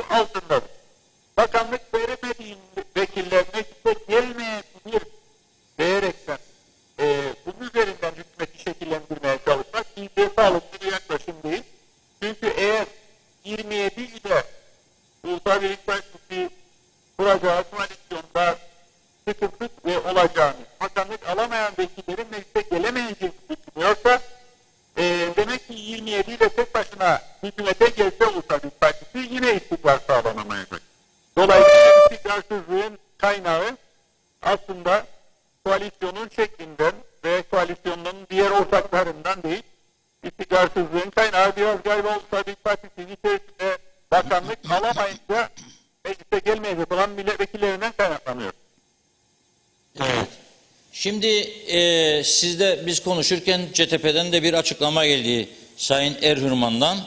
O da diyor ki Sayın Sucuoğlu diyor 4 ay önce CTP ile hükümet kurmamız mümkün değildir diyordu. Şimdi ne oldu da CTP ile hükümetten söz ediyor diyor. Bir, rakamlar da gösteriyor rahatlıkla 30'u görebilirler diyor. Yani sizin de içinde olacağınızı kastediyorlar 30'u. Ama siz diyorsunuz ki ben öyle anladım. Yani onlar 27 ile kursun biz dıştan destek verelim diyorsunuz. Biz Halkın Partisi olarak şunu söylüyoruz. Hükümet olasılıkları bir tane değildir. Birden fazla olasılık vardır. Dolayısıyla öyle şöyle olmaz, böyle olmaz, böyle olmaz, sadece bu şekil olur. O da olmazsa erken seçim olur gibi bir yaklaşımı doğru bulmuyor.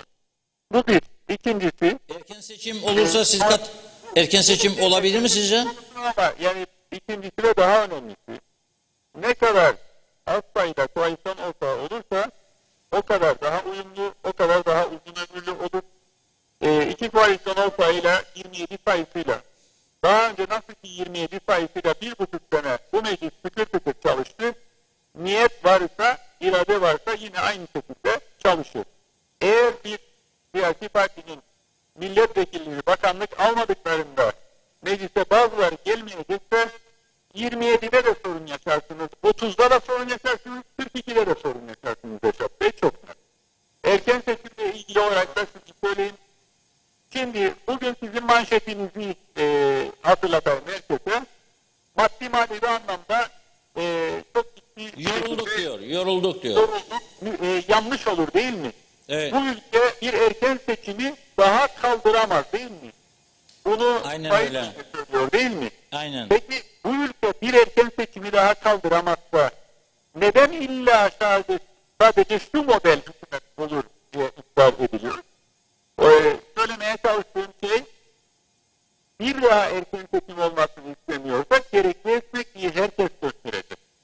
Sadece yani bazı partiler hiçbir esneklik göstermeyecek ama erken seçim olur ha diye bir blöf yapacak, bu doğru bir yaklaşım değil. Eğer kötü bir şeyse erken seçim, bu ülke bitti, bize göre erken seçim yeni bitti arkadaş, bu ülke bir daha seçim falan kaldırmaz. Madem ki mesele budur, o zaman herkes esneklik gösterecek, bir uzlaşmaya varlar için. Biz pazartesi İYİ Parti meclisimizden bir yetki isteyeceğiz. Ondan sonra da şu ana kadar gayri resmi bazı temaslar oldu ama resmi temaslarda ne öneri getirecekler, tam olarak ne teklif edecekler onu göreceğiz. Biz dediğim gibi Halkın Partisi olarak oturur konuşuruz. Kapalı değiliz. Uzlaşabilirsek de hükümete gireriz ve ülkeye halkın verdiği yetki çerçevesinde hizmet ederiz. Çok net bir pozisyonumuz. Öte yandan dikkat çekiyoruz ve diyoruz ki daha önce olduğu gibi 27 ile bu meclis çalışabildi. Madem ki bundan sonra da çalışabilir, 2'den fazla ortak dahil edilirse, hangi partinin olduğu önemli değil, 2'den fazla ortak dahil edilirse o zaman işler daha karmaşık olur, daha zor olur, uyumu yakalamak daha zor olur. İster Ulusal Birlik Partisi Demokrat Parti ile kurar, ister Ulusal Birlik Partisi Cumhuriyet Türk Partisi ile kurar, ister Ulusal Birlik Partisi Halkın Partisi'ne teklif getirir ama bize göre ikili bir koalisyon daha makul ve uyumu yakalamanın daha mümkün olduğu bir yapıdır. Farklı bir öneri getirirlerse Reşat Bey, oturur konuşuruz ve eğlendiririz ama dediğim gibi uyumlu ve uzun ömürlü bir hükümet olması esas olmalıdır. Her siyasi parti başkanı da kendi partisinde vekillerini bakanlık alsınlar veya almasınlar o meclise getirmek zorundadır. Bu sorumluluk parti başkanlarında. Evet, benim anladığım, siz diyorsunuz onlar ikisi kursun. Biz de dıştan destek verelim. Çünkü elin taşın altına koyarsın ama taşı ağır da gelebilir. Şimdi büyüktür taş parçaları. Kaya kırma makineleri bozulmuş karayollarının. Onun için büyüktür parçalar. Ben öyle anlıyorum. Ama Esat Bey, tekrar söylüyorum, anlaşılması açısından, eğer ikili koalisyonla ilgili olarak böyle bir teklif getirildiyse oturulur, konuşulur, kurulabilirse de kurulur. Daha ne kadar söyleyeyim bilmiyorum. peki bu hükümetin içerisinde sizin benimsemeyeceğiniz kişiler bakan olursa ne olacak? Siz daha önce çünkü bu konularda çok hassas davrandınız. Mesela yargıda dosyası bulunan veya yargıya taşınması gereken dosyalarla ilgili adı geçen kişiler bakan olarak çıkarsa ne olacak? Bunu Nasıl destek vereceksiniz? size teklif yapıldığı zaman oturup bu söylediğiniz bütün konuları oturup biz değerlendiririz. Bize halkın verdiği yetki çerçevesinde ülkeye hizmet etmek için gerekli kararı üretiriz. Hassasiyetle tabii vardır. Ama biz bugüne kadar bize hep böyle yakıştırma yapılmaya çalışılmış olmasına rağmen söylüyorum, biz herhangi bir partinin düşmanlığı ya da kişinin düşmanlığı gibi bir şeye girmedik şimdiye kadar, girmeyiz de. Önemli olan ülkeye hizmet edebilmektir. Ama tekrar söylüyorum, seçenekler birden fazladır. Sanki tek bir seçenek varmış da bu seçenek olmazsa da erken seçime gidilirmiş gibi bir yaklaşımı biz hiç sağlıklı bulmuyoruz. Birden fazla seçenek var. Oturulup konuşulup Halkın Partisi şartlarda uzlaşılırsa bu koalisyona girer. Uzlaşılamazsa da muhalefette hizmet etmeye devam eder.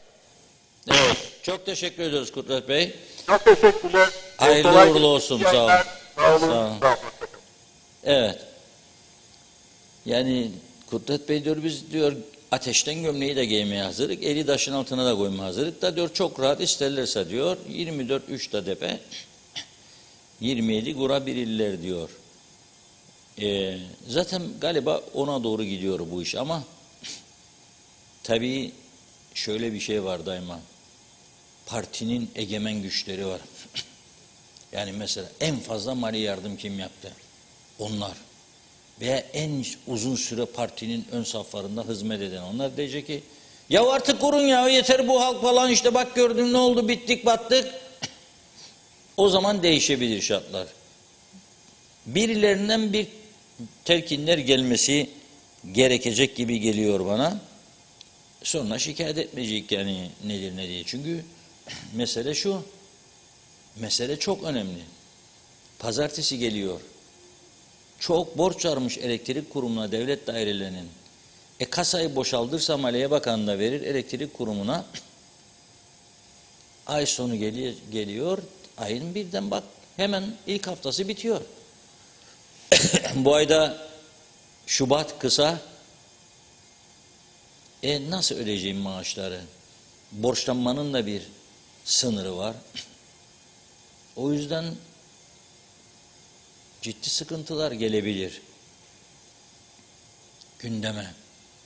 Bir an önce hükümetin kurulması ve Türkiye ile ekonomik mali işbirliği protokolünün imzalanması lazım. Yalnız Erhan Arıklı Bey'in bugün bizim stüdyolarımızdan verdiği mesaja bakacak olursak, diyor ki daha şimdiden diyor bütçemiz çok büyük açık veriyor diyor. Türkiye'nin bize vaat ettiği, verebileceği para 2,5 milyar dolar, 2 TL civarındadır. Açık diyor şimdiden 4,5 milyar civarındadır. Türkiye'de diyor bu yani açığın yarısını ancak verir diyor.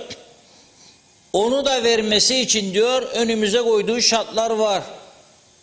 Özelleştirmeleri ve diğerleri. Yaparsak ancak diyor. Yani KKTC kanadı. Onun için anlıyoruz değil mi? Çok ciddi ve sıkıntılı bir süreç var önümüzde. Dikkatli olmak zorundayız.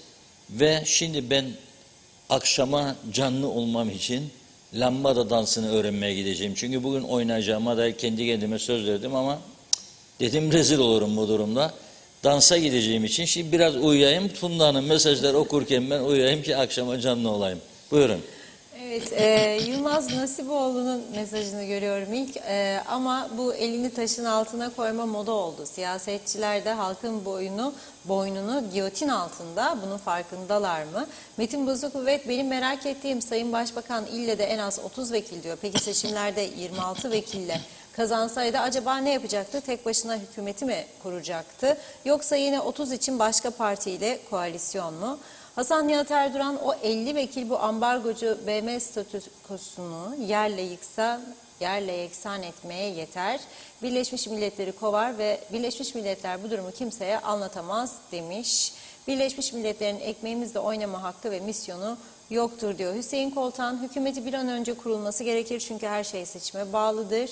Seçim bitti, hala daha hükümet yok, peş peşe gelen zamlar kim karar alıp denetleyip önleyecek? Sayın Başbakan'a sorar mısınız, bu zamlarla insanlar bu maaşlarla nasıl hayatını idame ettirecek diyor. Çok teşekkür ederiz.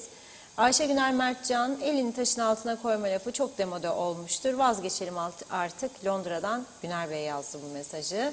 Turgay Gezen, bizim siyasilerin ellerini taşın altına sokmak için neden birbirleriyle yarıştıkları diyor, şimdi anlaşıldı. Süleyman Hüseyin, Aralık 2022 dolar kuru 16.35 yazmış. Evet, Güzin Atik, hükümet kurulunca daha çok zam gelecek. İsmail Güre Kansel, Reşat Bey, ne demek meclisi açmamak? 26'yı getirsin, yapılacak değişiklikle meclisin milletvekillerinin 1/3 sayısı yeter olur. Meclis 17 ile açılır, bu problem de ortadan kalkar, ihtiyaç duyulan yasalarımız da kolaylıkla geçer. Böyle işleri uzatmaya gerek olmaz demiş. Hasan Nihat Erduran, doğalgaz dönemi de bitti. Tek elektrik ve hidrojen kaldı diyor. Yeşil enerjiye dünya mahkum, yoksa küresel ısınma dünyayı mahvedecek, durum budur dedi. Evet, hayatı bulan siyasiler de bu söylenenleri duysa yazmış. Doğan Falyalı, galiba bu ateşten gömlek Kerime Nadir'in kitabından kopya alındı.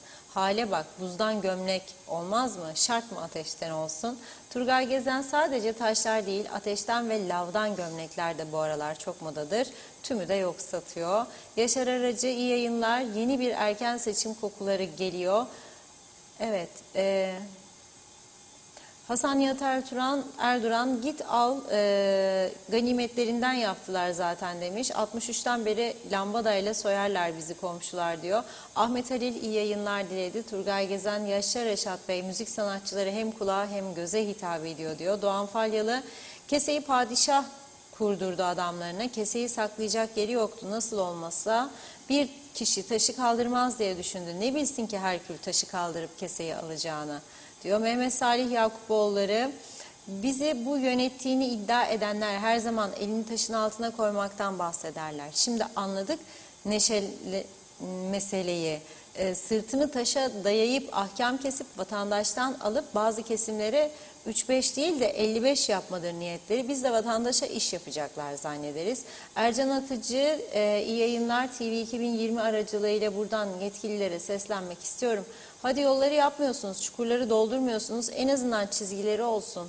Gece yollarda araba kullanamıyoruz, özellikle de yağmurlu havalarda. Ecevit Aksu, Reşat Bey, artık müzik saatini dört gözle bekliyoruz yazmış. İzzet Kahraman, biz beğeniyoruz diyor Reşat Bey, devam. Pertev Kalkaner'de süper olmuş.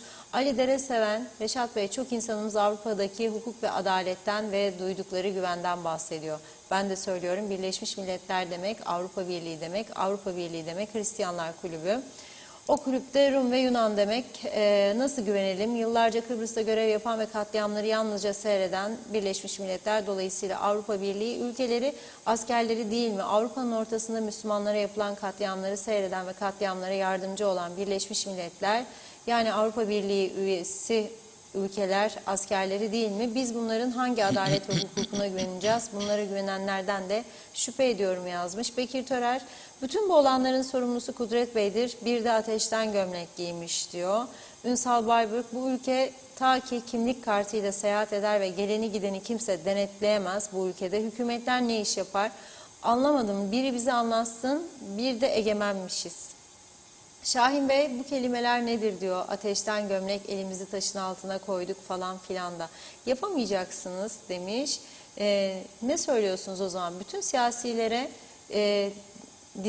sözüm. Birine ikisine değil. Hepiniz de diyorsunuz. Evet biz iyi yaparız. Sanki hatırlarına yapıyorlar demiş. Tövbe tövbe diyor.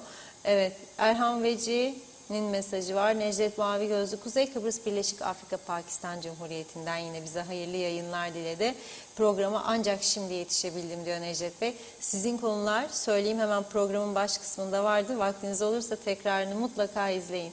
Ali Dere Seven, Reşat Bey dün piyanocu, bugün de kemancı. Sizin de dediğiniz gibi ikisi hakikaten çok güzel çalışıyorlar. Stres ve gerilimin ortasında çok iyi geliyor. Az da olsa rahatlıyoruz. Teşekkürler dedi. Tülay Önal, neden hepsi bir araya gelip hükümet kurmuyor? Hepsi bir arada harika olur. Şarkının enerjisi bana bunu hissettirdi. Hadi hep beraber el ele birlikte. Doğan Falyalı madem öyle girin meclise başkanlık için referandum yasasını geçirin. Bu halkı helak etmeyin diyor. Nihat Karani selam Reşat Bey sizi her gece izliyorum. Tüm gün topladığım stresi sizinle atıyorum. Mehmet İnancı hoş vakitler değerli dostlarım. Bereketli günler demiş. Oktay Değirmencioğlu Kudret Bey sadece bizimle kurarlarsa kabul edeceğini söylüyor diyor. Evet Soner Sabriler selamlar. Değerli Reşat Bey eğer ikinci erken seçim varsa kafalarında siyasilerin halkı isyana teşvik edecekler. Hayırlı yayınlar sizlere ve ekibinize. Hasan Nihat Erduran bir sağ bir sol yeter bize. %10 da baraj istikrar gelir memlekete. Böyle olmuyor çünkü. Aysin Öztürk iyi yayınlar dilemiş. Salih Mullalı hükümet olsa ne olacak diyor. Olmasa ne olacak? Para olmadan sorunları nasıl halledecekler? Evet Mithat Bey. Daha Sayın Sucuoğlu hükümeti kurması gerekirken daha yeniden Doğuş Partisi'ne saldırmaya devam ediyor. Halkın hükümete ve ucuzlamaya ihtiyacı var. Sayın Sucuoğlu'nu eleştirmiş. Evet Sema Akbenlican iyi yayınlar sevgili Funda Reşat Bey. Doğru Haber'in adresi izliyor ve dinliyoruz. İyi ki varsın diyalog. Teşekkür ediyoruz. Ahmet Alkaş. Türkiye para vermezse bu sefer hangi yerden para isteyecekler merak ediyorum demiş. Turgay Gezen barajın yükseltilmesini ben de savunurum Hasan Bey. Böylelikle küçük küçük partiler toplanıp bir araya gelmiş olur dedi. Metin Erdemel siyasiler elini taşın altına koyup 6.000 liraya bir ay yaşasın diyor. Osman Zorlu iyi yayınlar diledi.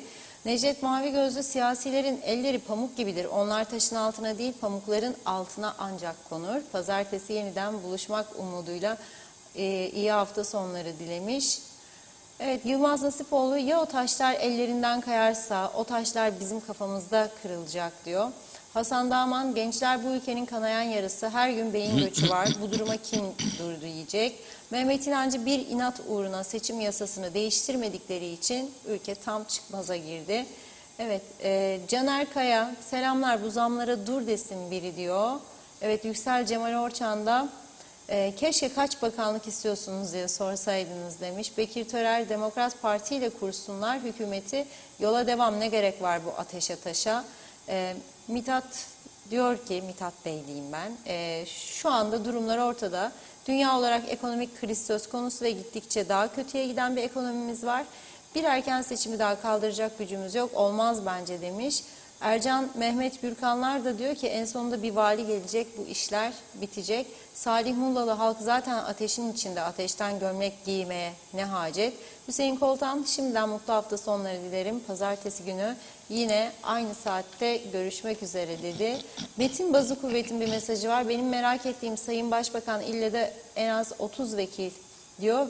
Bu mesajı aktarmıştık. Turgay Gezen asgari ücret konusunda çok hassasım yazmış. Bu konuda yorumlarınızı bekliyorum Reşat Bey. Her şeyin iğneden ipliğe zamlandığı bir dönemde yeni açıklanan asgari ücreti çalışanlara vermemek ne demektir diyor. Son olarak Ercan Turan da teknokrat hükümette Turizm Bakanlığı'na talibim demiş.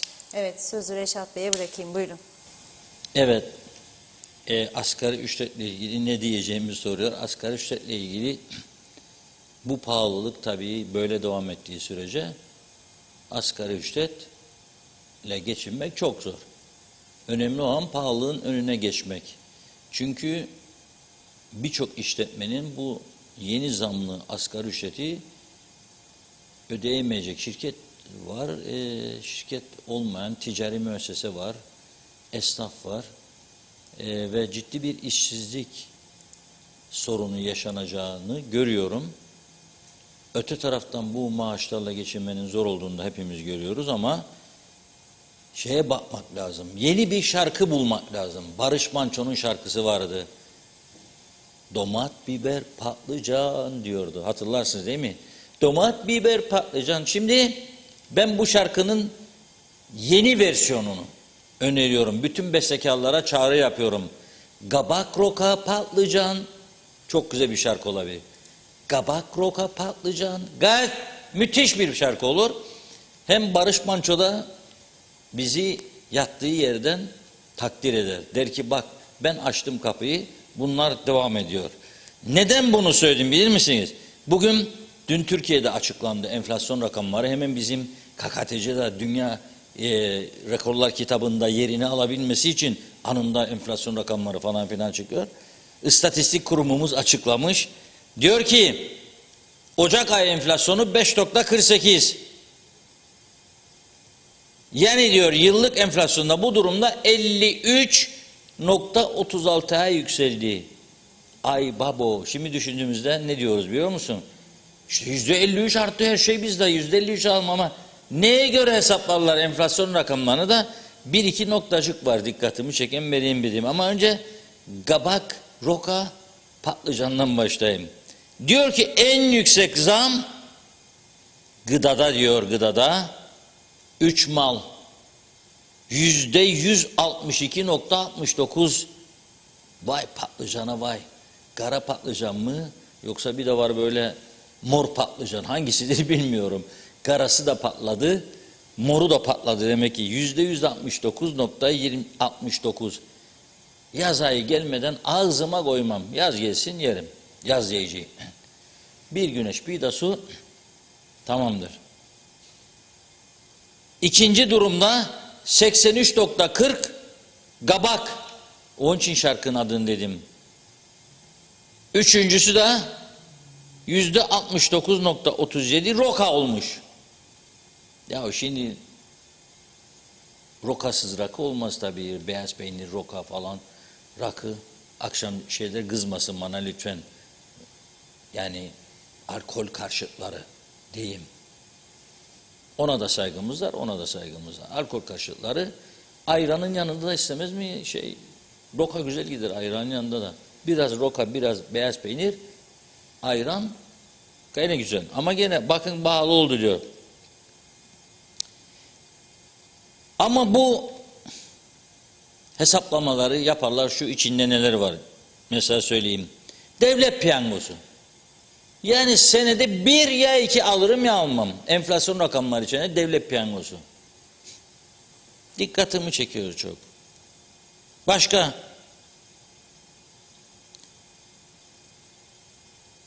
TC piyangosu.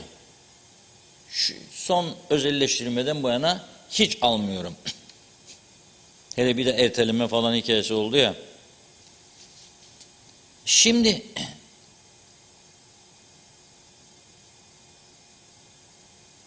marulu da unutmayalım.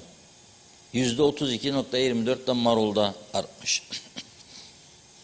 Enflasyon tabii çok önemlidir. 2003 sınır kapıları açıldı. 2003 Kıbrıslı Türkler şeye hücum ederdi. Lefkoşa'dan. Hatta Mausa'dan da gelirler giderlerdi.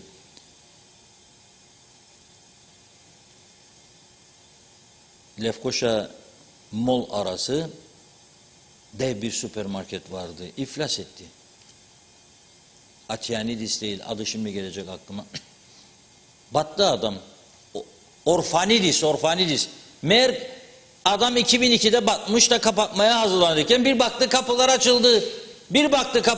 Açılmaz. Hücum.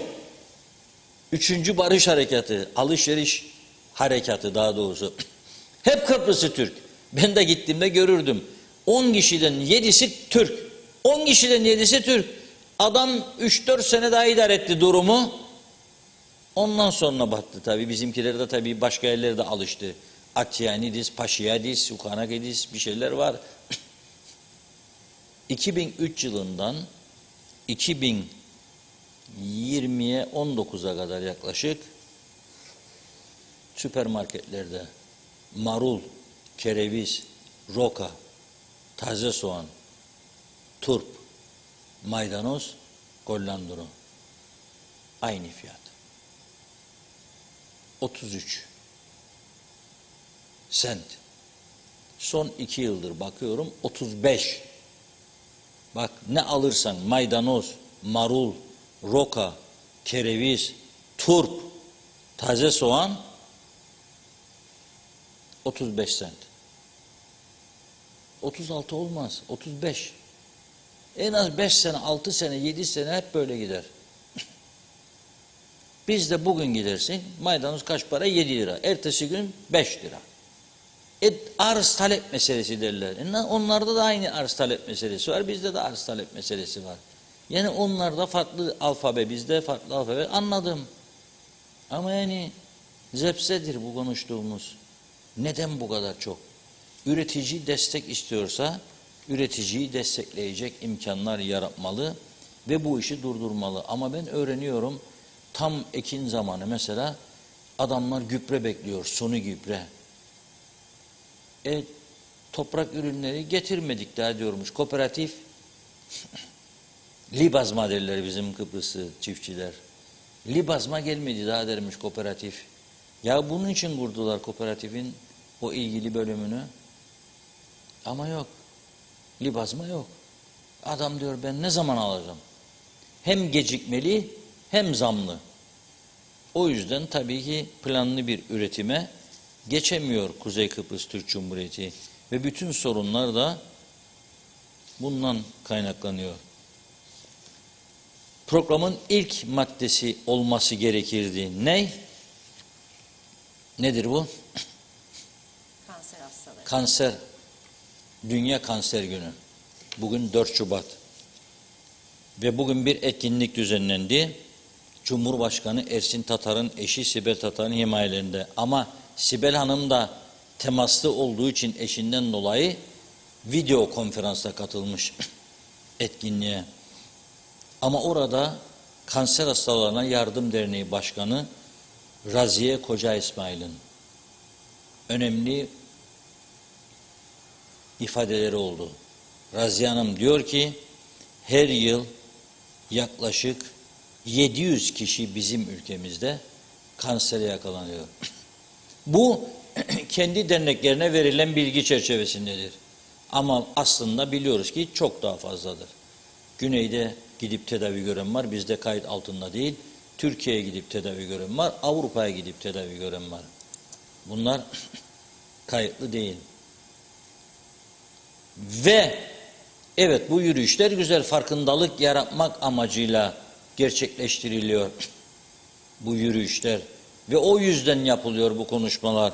Ama kansere neden olan meseleler ciddi bu ülkede konuşulmuyor her nedense.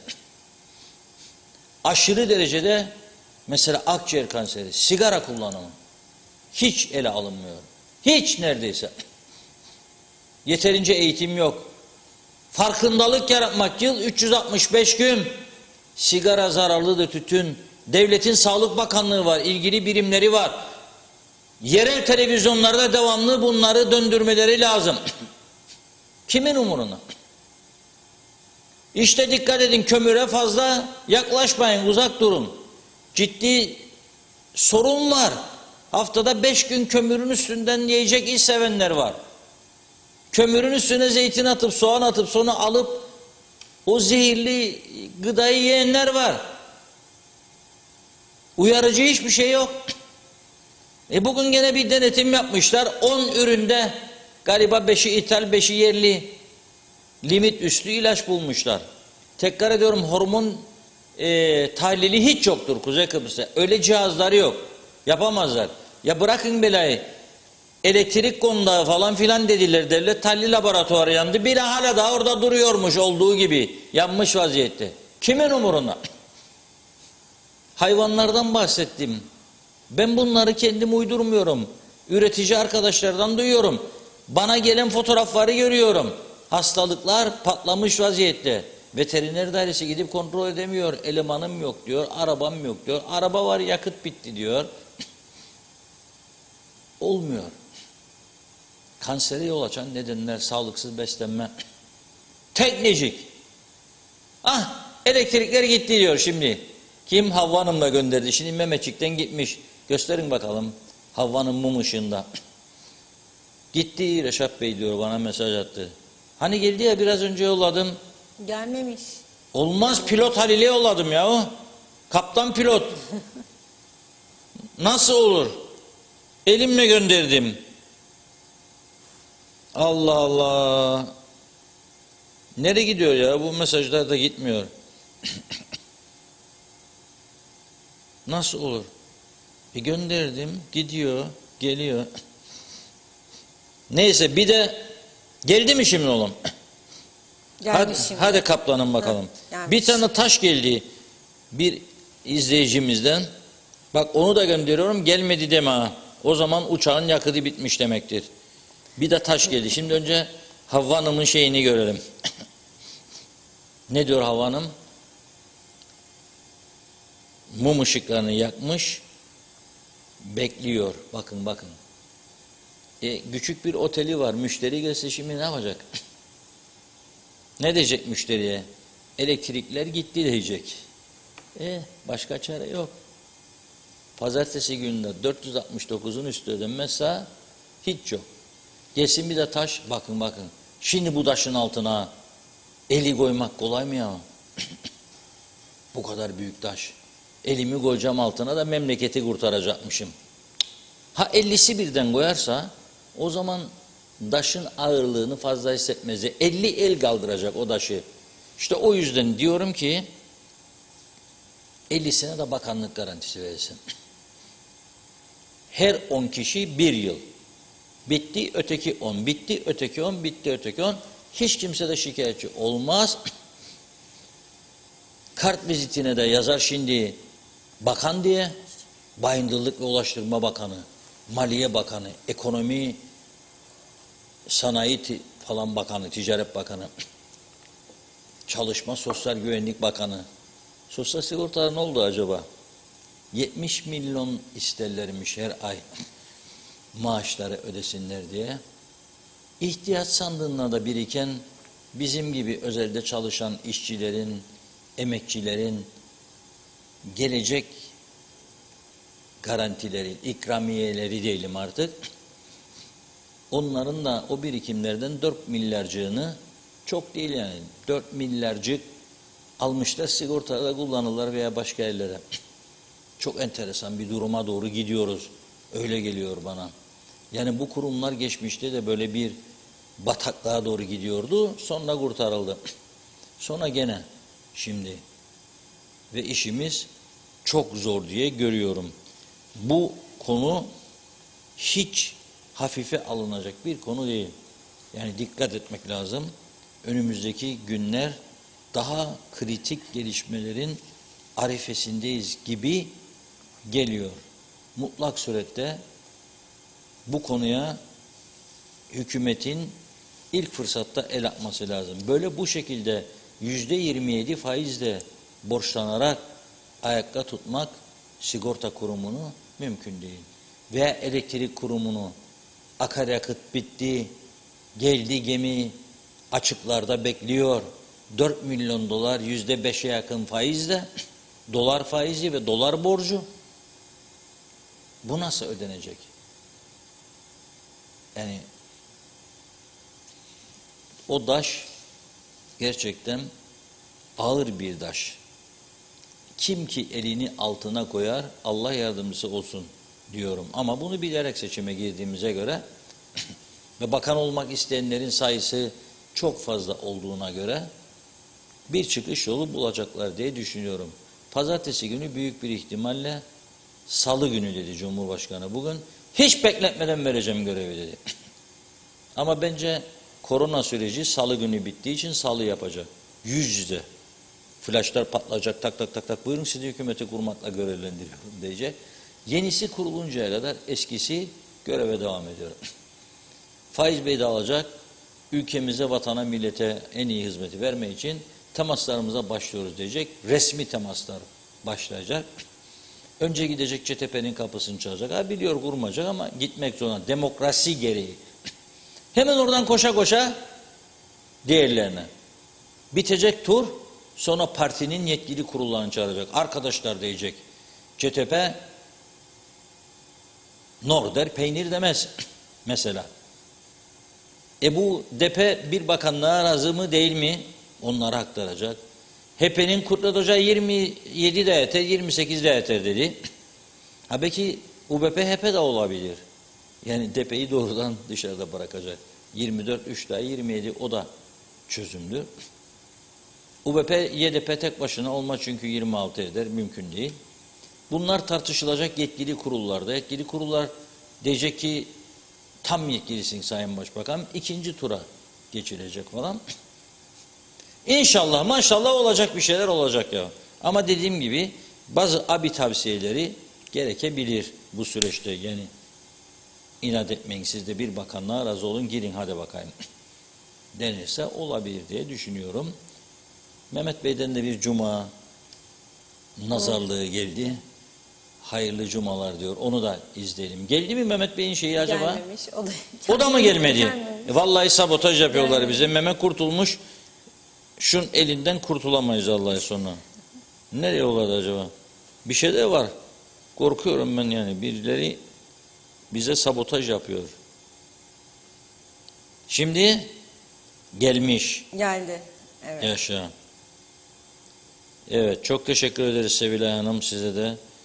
Bizi izliyorsunuz, gönderdiniz. Çok sayıda yayını görüntüleyip bize gönderenler var. Çok teşekkür ediyoruz herkese. Sağ olsunlar, var olsunlar. Tümünü yayınlamamız mümkün değil, tümüne cevap vermemiz de mümkün değil. Güzel ülkemize güzel bir yönetim gelsin diyoruz. İnşallah gelecek. Bizler de daha güzel günler göreceğiz. Öyle olmasını arzuluyoruz. Gelsin bakalım Mehmet Kurtulmuş. Geliyor mu? Herkese hayırlı günler diliyoruz. Hayırlı akşamlar. Funda Hanım, Reşat Bey, cumanız mübarek olsun. Allah sizleri nazarlardan korusun. İyi ki varsınız. Bir hafta. Şimdi bugün tabii televizyon programı.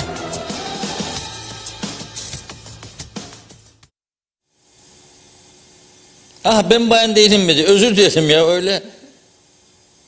Sevilay'ı görünce Sevilay Pythoncular öyle ben bayan değilim diyor. Özür dilerim Sevilay Bey.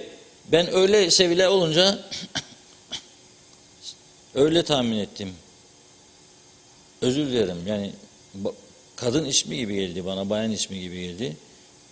Alışmış olduk bununla şimdi. Mesela bizde bir Derya Hanım vardır. Ben bazen biri aradığında Derya'yı arar mısınız derim. Bana derler ki Derya Bey'i mi arayalım? Yok derim, Derya Hanım derim. Derya deyince erkek adı da vardır. Karıştırıyorlar arkadaşlar. Evet. Anlayışınız için teşekkür ederim. Gördüm mesajı. Şimdi programın sonuna geldik bugünlük. Artık pazartesi günü inşallah bu pazartesine kadar olan süreçte gayri resmi de olsa güzel gelişmeler görürüz ülkemizde ve umutlanırız geleceğe dair. Buyurun Funda Hanım. Evet, son bir iki mesaj var. Dilerseniz okumadığım farklı isimlerden aktaracağım. Hüseyin Kani, bizim Haflı'da da bir taş var, kaldırayım mı kaldırmayayım mı diye hep düşünüyorum diyor.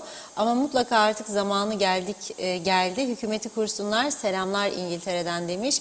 Ömer Bozkara Vezirler, Tufan Hoca'yı seven, güvenen, oy veren halk bence de UBP ile kurmasını istemez. UBP ile kim kurarsa hayretmez diyor. Mehmet Güleç, Barış Manço'nun domates, biber, patlıcan şarkısı hikayesini bizzat Barış Manço'dan dinledim.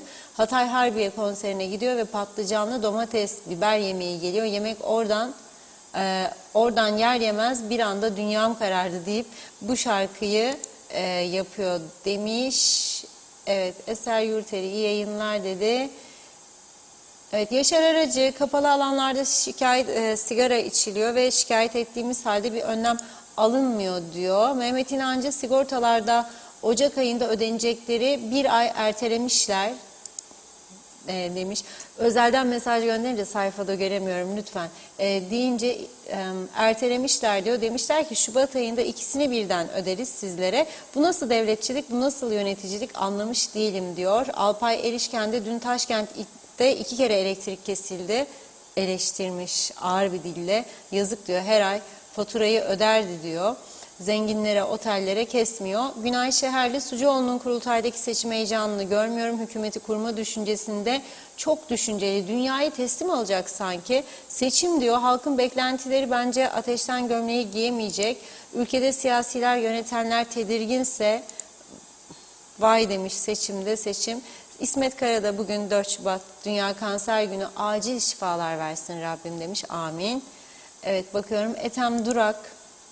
Kanserin çeşitli sebepleri var fakat en büyük sebebi strestir diyor. Kanser hücreleri anaerobiktir. Oksijen, açık hava kanseri yok eder. Şeker, kutu yemekleri, sigara, odun dumanı vesaire yazmış. En büyük kanserojenlerdir dedi. Reşat Yavuz, iyi akşamlar. Ayayorgi'den selamlarını yollamış bize. Evet, Mehmet Kurtulmuş da güzel bir hafta sonu diliyorum. Pazartesi görüşmek üzere, hoşçakalın diyor. Bizler de çok çok teşekkür ediyoruz güzel mesajlarınız için.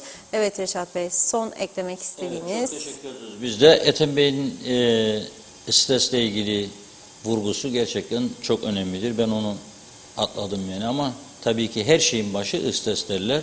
Doğrudur. Birçok sıkıntının, birçok hastalığın nedeni strestir. Stresten de elimizde olmayan nedenler var. Kurtulmak kolay değildir. Yani iş stresi var, özel hayat stresi var, yemek stresi var. Ne yapacağım yani bu gece? İşte çocuklar makarna bulli ister, evde bulli yok, makarna var veya makarna yok, bulli var. Yanında yoğurt ister, yoğurt oldu kasesi 95 lira, nasıl alacağım? Bu da bir strestir. Araba bozuldu, kaldım yani makinesi verecek para yok, bu da bir strestir. Her şeyde stres var. Ölçüyü dengeli tutmaktır önemli olan ve zaman zaman da insanın stresi azaltacak yöntemler bulması lazım. İşte onun için ben diyorum bu akşam lambada öğrenmeye gideceğim. Stresi hafifletmenin en güzel yollarından biridir. Evet, herkese çok teşekkür ediyoruz. Hafta başı görüşmek dileğiyle. Biz de size teşekkür ederek programımızı noktalıyoruz. Yeniden görüşünceye dek hoşçakalın. Güzel bir hafta sonu diliyorum.